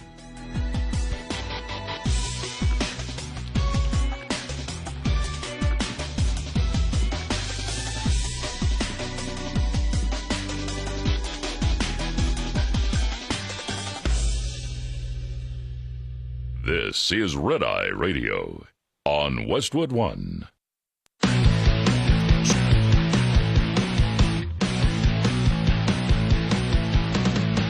Now, it's Red Eye Radio. Talk about everything from politics to social issues and news of the day. Whether you're up late or you're just starting your day, welcome to the show. From the Uniden America Studios. For Gary McNamara and Eric Harley, Dan Mandis, this is Red Eye Radio. 866-90-RED-EYE is the phone number, 866-907-3339. Gary and Eric, they will return in a week. Headline from the Daily Mail. White House photographer now blowing the whistle on Biden's cognitive health as he reveals aides have known for months he was not fit for office. Now, what's interesting is I read this, and people are saying, oh, this is a blockbuster of a headline. Somebody please tell me why this is a blockbuster headline. We've all known this for months. The White House and campaign blame a cold for Joe Biden's low and at times hard to understand speaking voice. Others say this is what President Joe Biden is like on a day-to-day basis these days. They say after Joe Biden's horrendous debate performance, current and former aides are saying the quiet part out loud, revealing what the president is like behind closed doors. Former White House Deputy Director of Photography, Chandler West, wrote in an Instagram story, "It is time for Joe to go." Here's part of what he said. "I know many of these people and how the White House operates," West says. "They will say he has a cold or just experienced a bad night, but for weeks and for months in private, they have all said what we saw last night. Joe is not as strong as he was just a couple of years ago." Biden's campaign tried to brush off the issue and claimed the car crash performance was merely a slow start.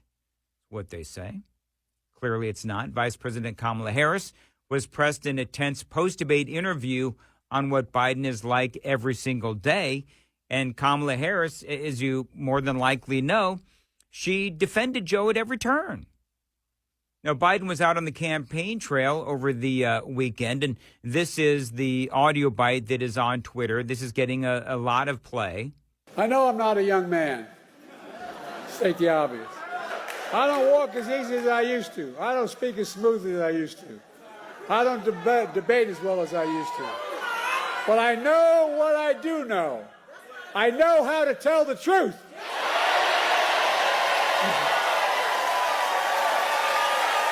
I know right from wrong. And I know how to do this job. I know how to get things done. And I know, like millions of Americans know, when you get knocked down, you get back up. All right, so I'm going to tell you that is a great 42-second soundbite. Now, I will tell you that there is a huge difference between the president being able to defend his policies in a debate against his opponent late at night, by the way, at least late at night for Biden, and going up and giving a speech. There's a massive difference between the two. And by the way, when the president said that he knows, all about the truth, I guess my question would be, really? You might want to mention that to CNN. To some of them, he said he's the only president in a while who didn't have any troops dying anywhere in the world. Yeah, I mean, listen, here's the deal with Joe Biden is he has been caught in a lot of lies. A lot of lies. To some of them, he said he's the only president in a while who didn't have any troops dying anywhere in the world. Troops have, of course, died on his watch. He said he's put in a $15 per shot cap on insulin and Medicare. It's a $35 a month cap. He said it's a $200 cap on overall drug spending in Medicare. It's $2,000 a year. He said the border now has fewer crossings than when Trump was in office. That's generally not true. He said, or at least strongly suggested, unemployment was at 15% when he took office. It was actually 6.4. He said Trump wants to get rid of Social Security. Trump doesn't. He said billionaires pay 8.2% in taxes. It's much higher. He said Trump told Americans to inject bleach amid COVID. We know Trump made foolish comments about scientists studying disinfectant injection, but didn't frame it as advice to people. And Biden said the Border Patrol endorsed him. No, its union supported the border bill he supported, never endorsed him himself. All right, so when Biden says that he knows about the truth and all these other things, well, he's not telling the truth. And so that is part of the news cycle this morning.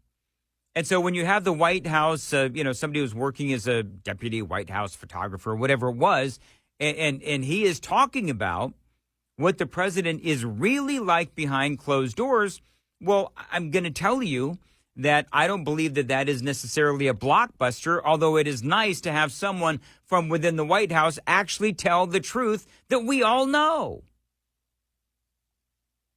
And here's the thing, is that during the debate, Joe Biden told a number of lies. That was only part of the conversation. One of the most effective points of the debate, I thought anyway, was when Biden, and remember, I just played you that soundbite of Joe Biden out on the campaign trail. He is out there saying that he knows all about the truth. And by the way, I know for, people who hate Donald Trump, he has his own, some would say, he has his own challenges with the truth. Now, for me, I will tell you that there are different ways to spin certain issues, and all politicians do it. But I do find it interesting that you'll have the Biden defenders that will say, well, he was having an off night. But it was Donald Trump that was telling all of these lies, they will say. So you'll see that as they cover both Donald Trump and Joe Biden, I'm still noticing, despite the fact that there's a lot of media outlets out there that are now calling for Joe Biden to step aside, there are still people that are defending Joe Biden and criticizing Donald Trump at every turn. But this was one of those moments where Donald Trump caught Joe Biden in a flat-out, bald-faced lie. What American president would ever say Nazis coming out of fields carrying torches, singing the same anti-Semitic bile, carrying swastikas were fine people? All right, so that even last week, just a couple of days before this debate, even Snopes, if you haven't heard, even Snopes called out Joe Biden and said that he is completely taking that comment that Donald Trump made out of context, completely taking it out of context. I will tell you, I believe that Joe Biden is telling a bald-faced lie when he says that Donald Trump said there were, and I'm going to air quote here, fine people on both sides regarding Charlottesville. You know that. I know that. Snopes knows that. And if you don't know that, let me explain it to you.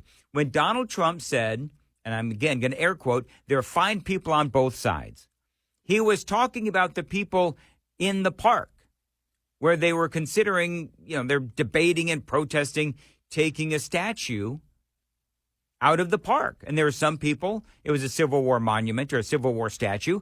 There were some people that wanted it taken out. There were some people that wanted it to stay. And they had nothing to do with the radicals. But Joe Biden and members of the media have been saying that Donald Trump was calling white supremacists, these radicals, very fine people. And that is not what Donald Trump said. And now even Snopes is calling out Joe Biden. That you know what that means, right? That means that the entire presidency of Joe Biden has been based on a lie, because Biden says that was the reason why he ran for office. Now, it's a bunch of BS, but that did come up during the debate. Jake, both of you know that story has been totally wiped out, because when you see the sentence, it said 100% exoneration on this. So he just keeps it going. He says he ran because of Charlottesville. He didn't run because of Charlottesville. He ran because it was his last chance. He's not equipped to be president. You know it, and I know it. It's ridiculous. We have a debate. We're trying to justify his presidency. His presidency is, without question, the worst president, the worst presidency in the history of our country. We shouldn't be having a debate about it. There's nothing to debate. He made up the Charlottesville story, and you'll see it's debunked all over the place. Every reasonable anchor has debunked it. And just the other day, it came out where it was fully debunked. It's a nonsense story. He knows that, and he didn't run because of Charlottesville. He used that as an excuse to run. All right, so that was another lie that Joe Biden told. I want to say hello to line one. Shirley is in Michigan on Red Eye Radio. Hey, Shirley. Hi, I'm kind of a little behind the times, but they're not going to pull the 25th Amendment on Joe Biden. They're going to ride that dead horse to the convention. And then what's going to happen? Never let Kamala Harris break her glass ceiling. And at the convention, he's not committed to Kamala Harris, and they'll pick somebody who in 2 months is going to run a campaign against Trump, who's had a year and a half, and they'll pick somebody that maybe will win or could win or they hope will win. Well, Shirley, hold on, Shirley. 28. All right, hold on, Shirley. So here's what I will tell you, is that right now, from everything that I've been reading, and there's a lot of unknowns here, but absolutely, as far as I can tell, Joe Biden has to step aside because he did win the primary. And so unless he will, but not till the convention. I do not believe that Hillary Clinton will let them put in the 25th Amendment before then. So you're thinking that Hillary wants to be appointed? Oh, no. She just doesn't want Kamala to break her glass ceiling. Mm. We'll have to wait and see. They have a lot of pull in that. And, hey, they can convince Joe to do... Hell, he'll come and scrub my floors. If they convince him it's a good thing. All right, Shirley, thank you very much for the call. I appreciate it. I don't know. Here's what I'll say about that, is that right now, there got a lot of people saying the only way that they can remove Joe Biden is if he decides to step down himself. Maybe they do something at the convention. I've seen people, really smart people, far smarter than me on both sides of that argument, that have said that they cannot pull Joe Biden because he has won the primary, and unless they want to be called election deniers, Joe Biden won the primary. And Joe Biden won the primary, and that means that millions of Democrats wanted Joe Biden to win the election and be their representative in the general election for president of the United States. That's what the Democrat Party has done to themselves.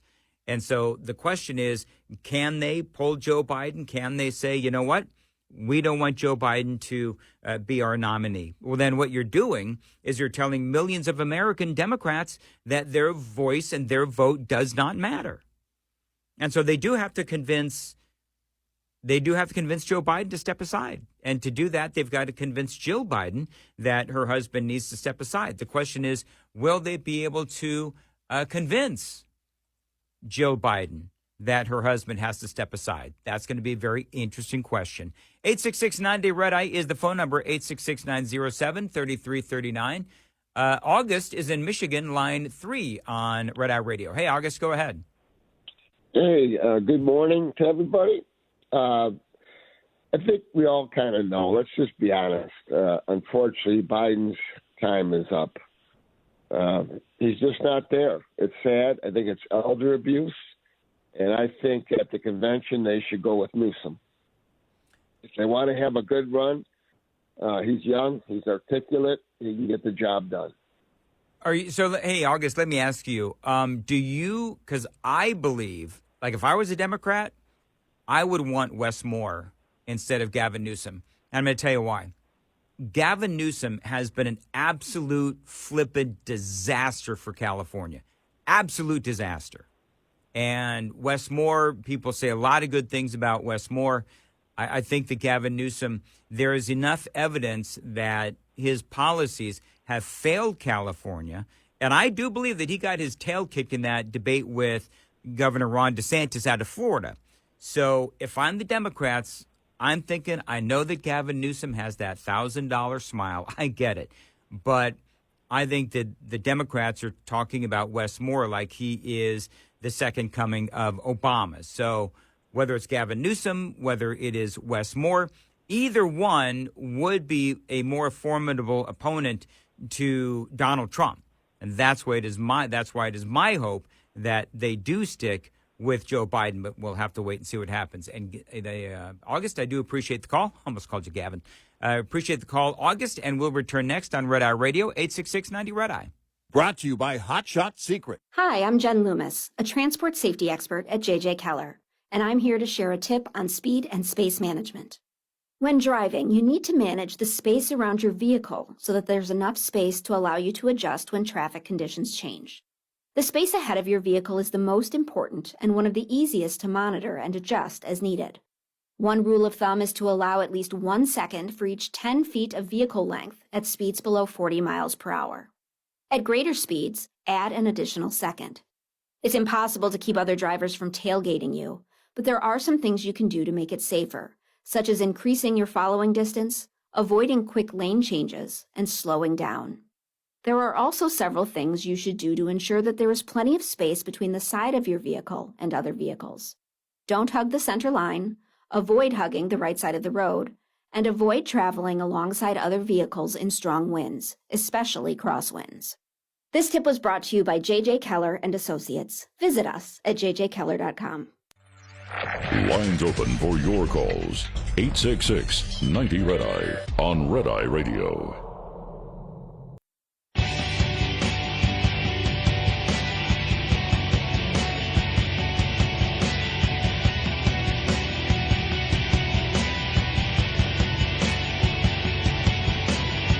Red Eye Radio, 866-90 Red Eye, 866-907-3339. Dan Mandis in for Gary and Eric. And there's so many different angles to talk about President Biden and his ability to stay in office. There is the remainder of his current term.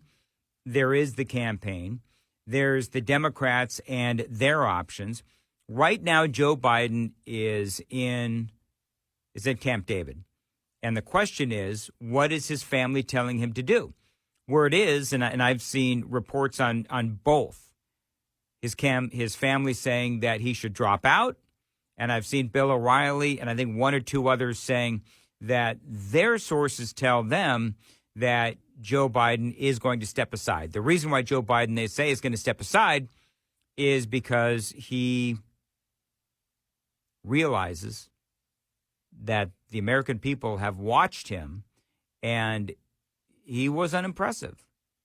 And also donations are drying up.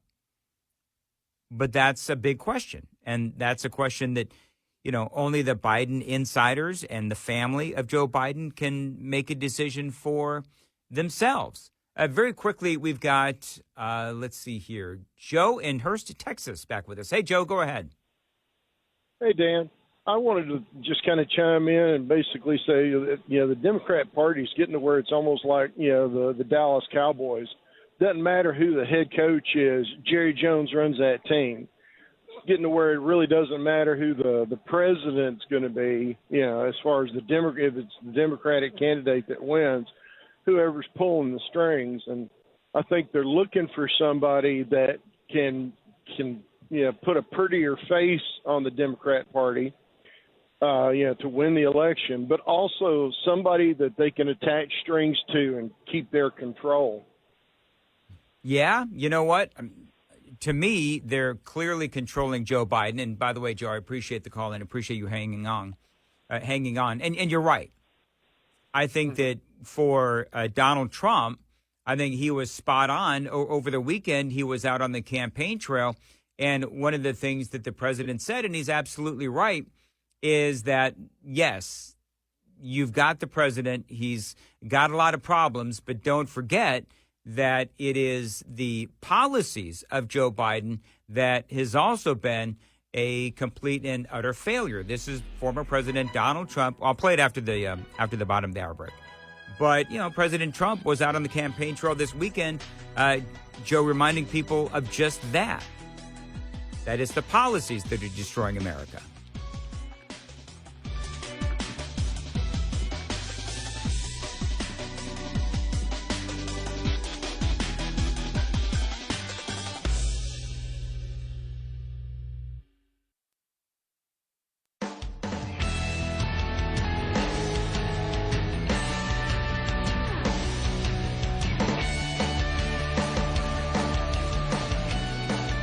Red Eye Radio from the Uniden America Studios. Now, for Gary McNamara and Eric Harley, here is Dan Mandis. Phone number is always 866-90-RED-EYE, 866-907-3339. You can find out more about me on the Dan Mandis Show Facebook page. I'm also on Twitter and Instagram as well. Follow me at Dan Mandis Show. I host a morning show on Super Talk, 99.7 WTN in Nashville, Tennessee. It runs 6 to 10 Eastern Time. You can hear that on all the socials, 997WTN.com as well.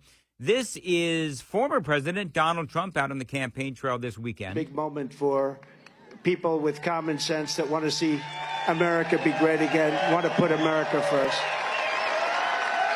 Many people are saying that after last night's performance that Joe Biden is leaving the race.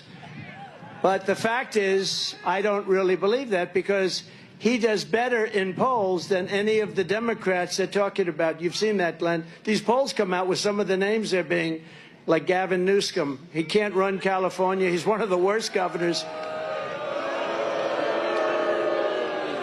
No, he's a bad governor. He can't run California. People are leaving one of the most beautiful places on earth. In terms of weather, in terms of everything else, you can't do any better than California. He's doing a terrible job. But he gets up and he says, oh, California's doing great, ba, ba, ba, ba, ba, ba, like a machine gun, ba, ba, ba, ba. But it's doing bad. People are leaving so fast. And I was talking to somebody. I'm in Nashville, Tennessee, and I was talking to somebody. Just yesterday, I was speaking to somebody who is decided that they're done with California, and they are considering a move to my great state of Tennessee. Now, luckily, they are conservative, and it was interesting. Because, if you don't know, I've been filling in for Gary and Eric for a long time. I am actually from California, born and raised, and I am one of many who fled, as they call, the Golden State, because the Golden State isn't so golden anymore. And so that's why a lot of folks are leaving. And Donald Trump is talking about, Gavin Newsom. It's echoing what I said a while ago, which is the fact that Gavin Newsom, he has a terrible track record. And so for the governor for the state of California, there's a lot of people that aren't sold on him. Again, he's got $1 million smile, but as far as his track record and what he's done for the state of California, the mass exodus that is happening right now, I just don't know if he's got a record to run. And he'd be easy. But he's got lousy poll numbers. And you take a look at some of the others. Then, of course, Kamala is somebody that will be on the scope. Yeah, she is one of the biggest problems the Democrat Party has right now. It might have been Joe Biden's single best decision, putting her as vice president. Yep. Might have been his best, because nobody wants that. I do. I'd be very happy with that. Mm-hmm. But they don't poll as well as this guy. I don't want to speak against myself, but maybe... and they polled everybody. They polled Michelle Obama. She polls very badly. No, she polls terribly. I'm a supporter of Donald Trump. I like Donald Trump, but he's not being entirely truthful. Michelle Obama actually polls very well. And Michelle Obama, quite frankly, terrifies me because by and large, she is very likable. Michelle Obama is very likable. That's number one. And number two, she doesn't have a record to run on. And so you're going to have, and by the way, this is all just me and you talking. I mean, I don't have any inside information about whether or not Michelle Obama is considering a run. She has always said that she would not jump back in the race. She would not jump back into politics. But the reality is that all that is so easily sort of rectifiable, if you will, and I know that's not actually a word, but all she has to do is say, the American people have spoken, and clearly the American people don't want Donald Trump in office. And so I'm going to make the personal sacrifice to run for president of the United States to save democracy, right? That's all she has to say. And then the media would just absolutely fawn all over Michelle Obama. And I'm telling you what, friends, all the black supporters that Donald Trump is losing right now, there's a possibility that she could get some of those back. Independents as well. You just never know. Michelle Obama, people, they polled many people, and it's hard to believe, but crooked Joe Biden polls better than those people. So I don't know what's going to happen. I have absolutely no idea. I just know that we're going to make America great again. So there you go, Donald Trump. And, of course, out on the campaign trail, wind in his sails, he does, after incredibly decisively winning that debate. And, there's a lot of people that are arguing, did Donald Trump win that debate or did Joe Biden lose the debate? I would say yes. Donald Trump won the debate because you have a lot of people, including yours truly, that said that all Donald Trump has to do is be disciplined and not trigger Joe Biden. Let Joe Biden talk. They tried to bait Donald Trump. Joe Biden tried to bait Donald Trump. The moderators tried to debate Donald Trump, and he was disciplined. And so, yeah, Donald Trump, and by the way, Donald Trump, in many ways, he did indeed bring receipts. Now, you got some people saying, oh, he lied. He lied 30 times. Are we really going to go down the road of which of these two candidates is a bigger liar? Are we really going to do that? Because it seems to me like Joe Biden, as you folks know, he lies about everything. I don't even need to remind you of all the lies that Joe Biden, well, I guess I do. Joe Biden, the man said that his uncle was eaten by cannibals, which has been proven false. What a weird and bizarre thing to say, and that never happened. He said that he marched in the civil rights protests, which proved false. He said firefighters almost died during his house fire years ago, which also proved to be a lie. He plagiarized many times. He said the border was closed when it was clearly open. He said the laptop was Russian disinformation when it was real. He said the Border Patrol whipped Haitian migrants, and that never happened. I mean, there is political spin, and then there's flat out lying. And it is clear that Joe Biden has been flat out lying. And there's no way that anyone can get around that. He has been lying. He continues to lie. He's lied so much that Joe Biden doesn't even know what the truth is. He got arrested with Nelson Mandela. There's another one. So I love how the media is trying to spin all of this. Oh, Donald Trump, he lied so many times. Joe Biden also out on the campaign trail. He's a liar. He's a liar. Are you kidding me? Really, Joe Biden? You're going to call Donald Trump a liar? You, of all people. Good Lord. Bonnie is in Texas on Red Eye Radio. Line 1. Hey, Bonnie, how are you? Hi, Dan. How you doing? I'm good. Go ahead. Well, there are several things that have happened during the debate, and I sat down and actually watched it. Now, the one thing that I remember, according to Joe Biden and CNN, where you weren't allowed to have any notes, any props, or any such items. During the debate, you could see Joe Biden clearly holding a pen, and he actually picked up a pad so he could turn over the page to have a clean page. So during the debate, he was pointing the pen at Donald Trump, and he clearly was taking notes, which is why he was looking down quite a bit and touching his ear. I wonder if somebody wasn't talking to him, but it was extremely clear to everybody watching and sitting there that he had a pen and a piece of paper. So I guess next time Donald Trump should have a pad and a piece of paper, yes? Well, I don't think, Bonnie, thanks for the call. Number one, they were allowed a pen and a piece of paper. They were allowed that. So he wasn't breaking the rules. As far as there are a lot of people that have said that Joe Biden had an earpiece. I don't believe that he had an earpiece. And here's the reason I say that is because his handlers know full right well that Joe Biden in his current cognitive state could not handle an earpiece. He can't handle two moderators and Donald Trump, his own thoughts and an earpiece all at the same time. I just don't think that he has the ability to handle that much input, but I do appreciate the call. Mike is in Tennessee on Red Eye Radio. Line 2. Mike, go ahead. Hey, Dan. Big fan. Listen to you guys every morning.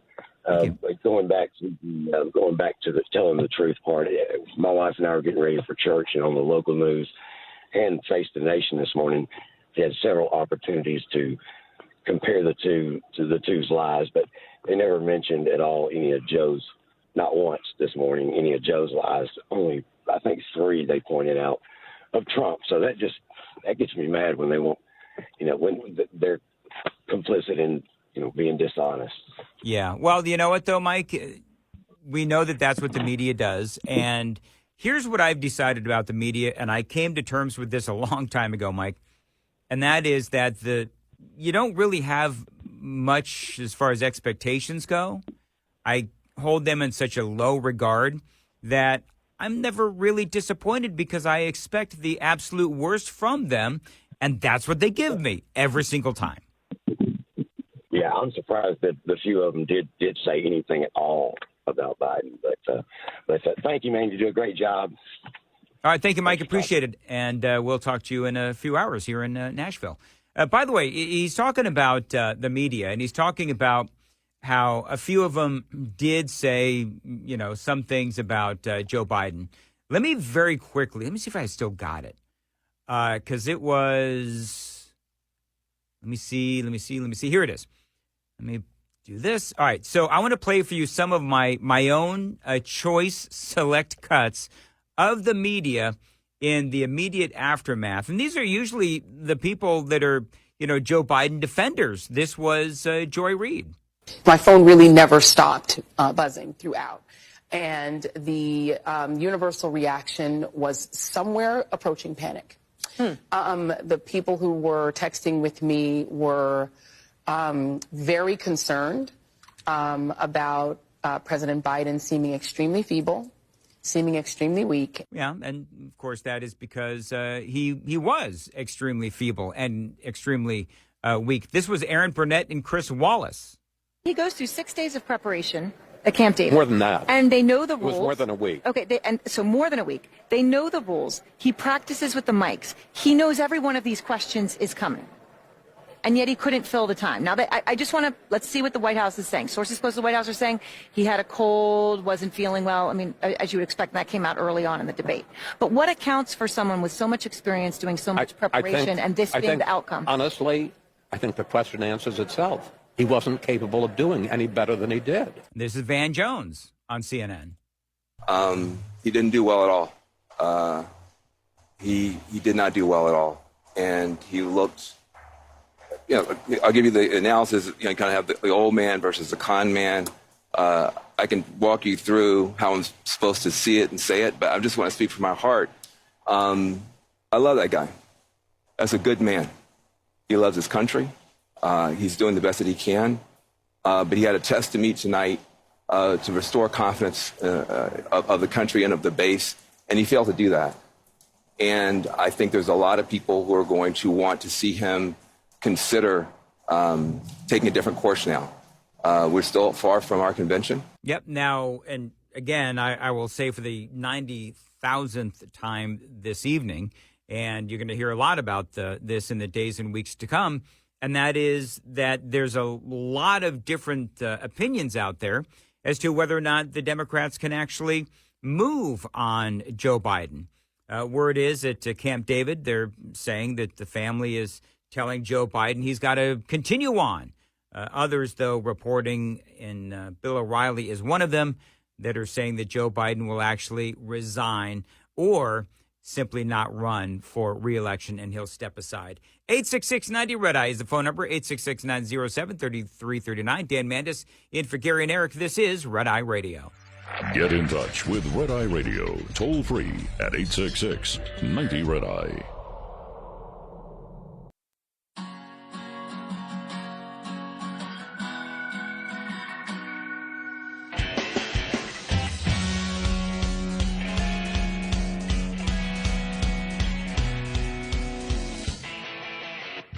Eight 866-90-RED-EYE is the phone number. Dan Mandis in for Gary and Eric, 866-907-3339. There is so much going on. And by the way, big part of the news cycle today. Watch for it. I was talking about this earlier. New York Post, Daily Mail, other places as well.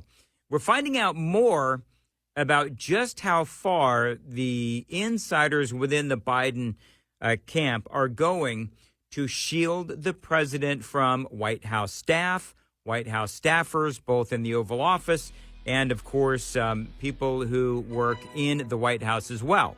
So I've got details on that, but just watch for that as the day progresses. Dan Mandis here. This is Red Eye Radio.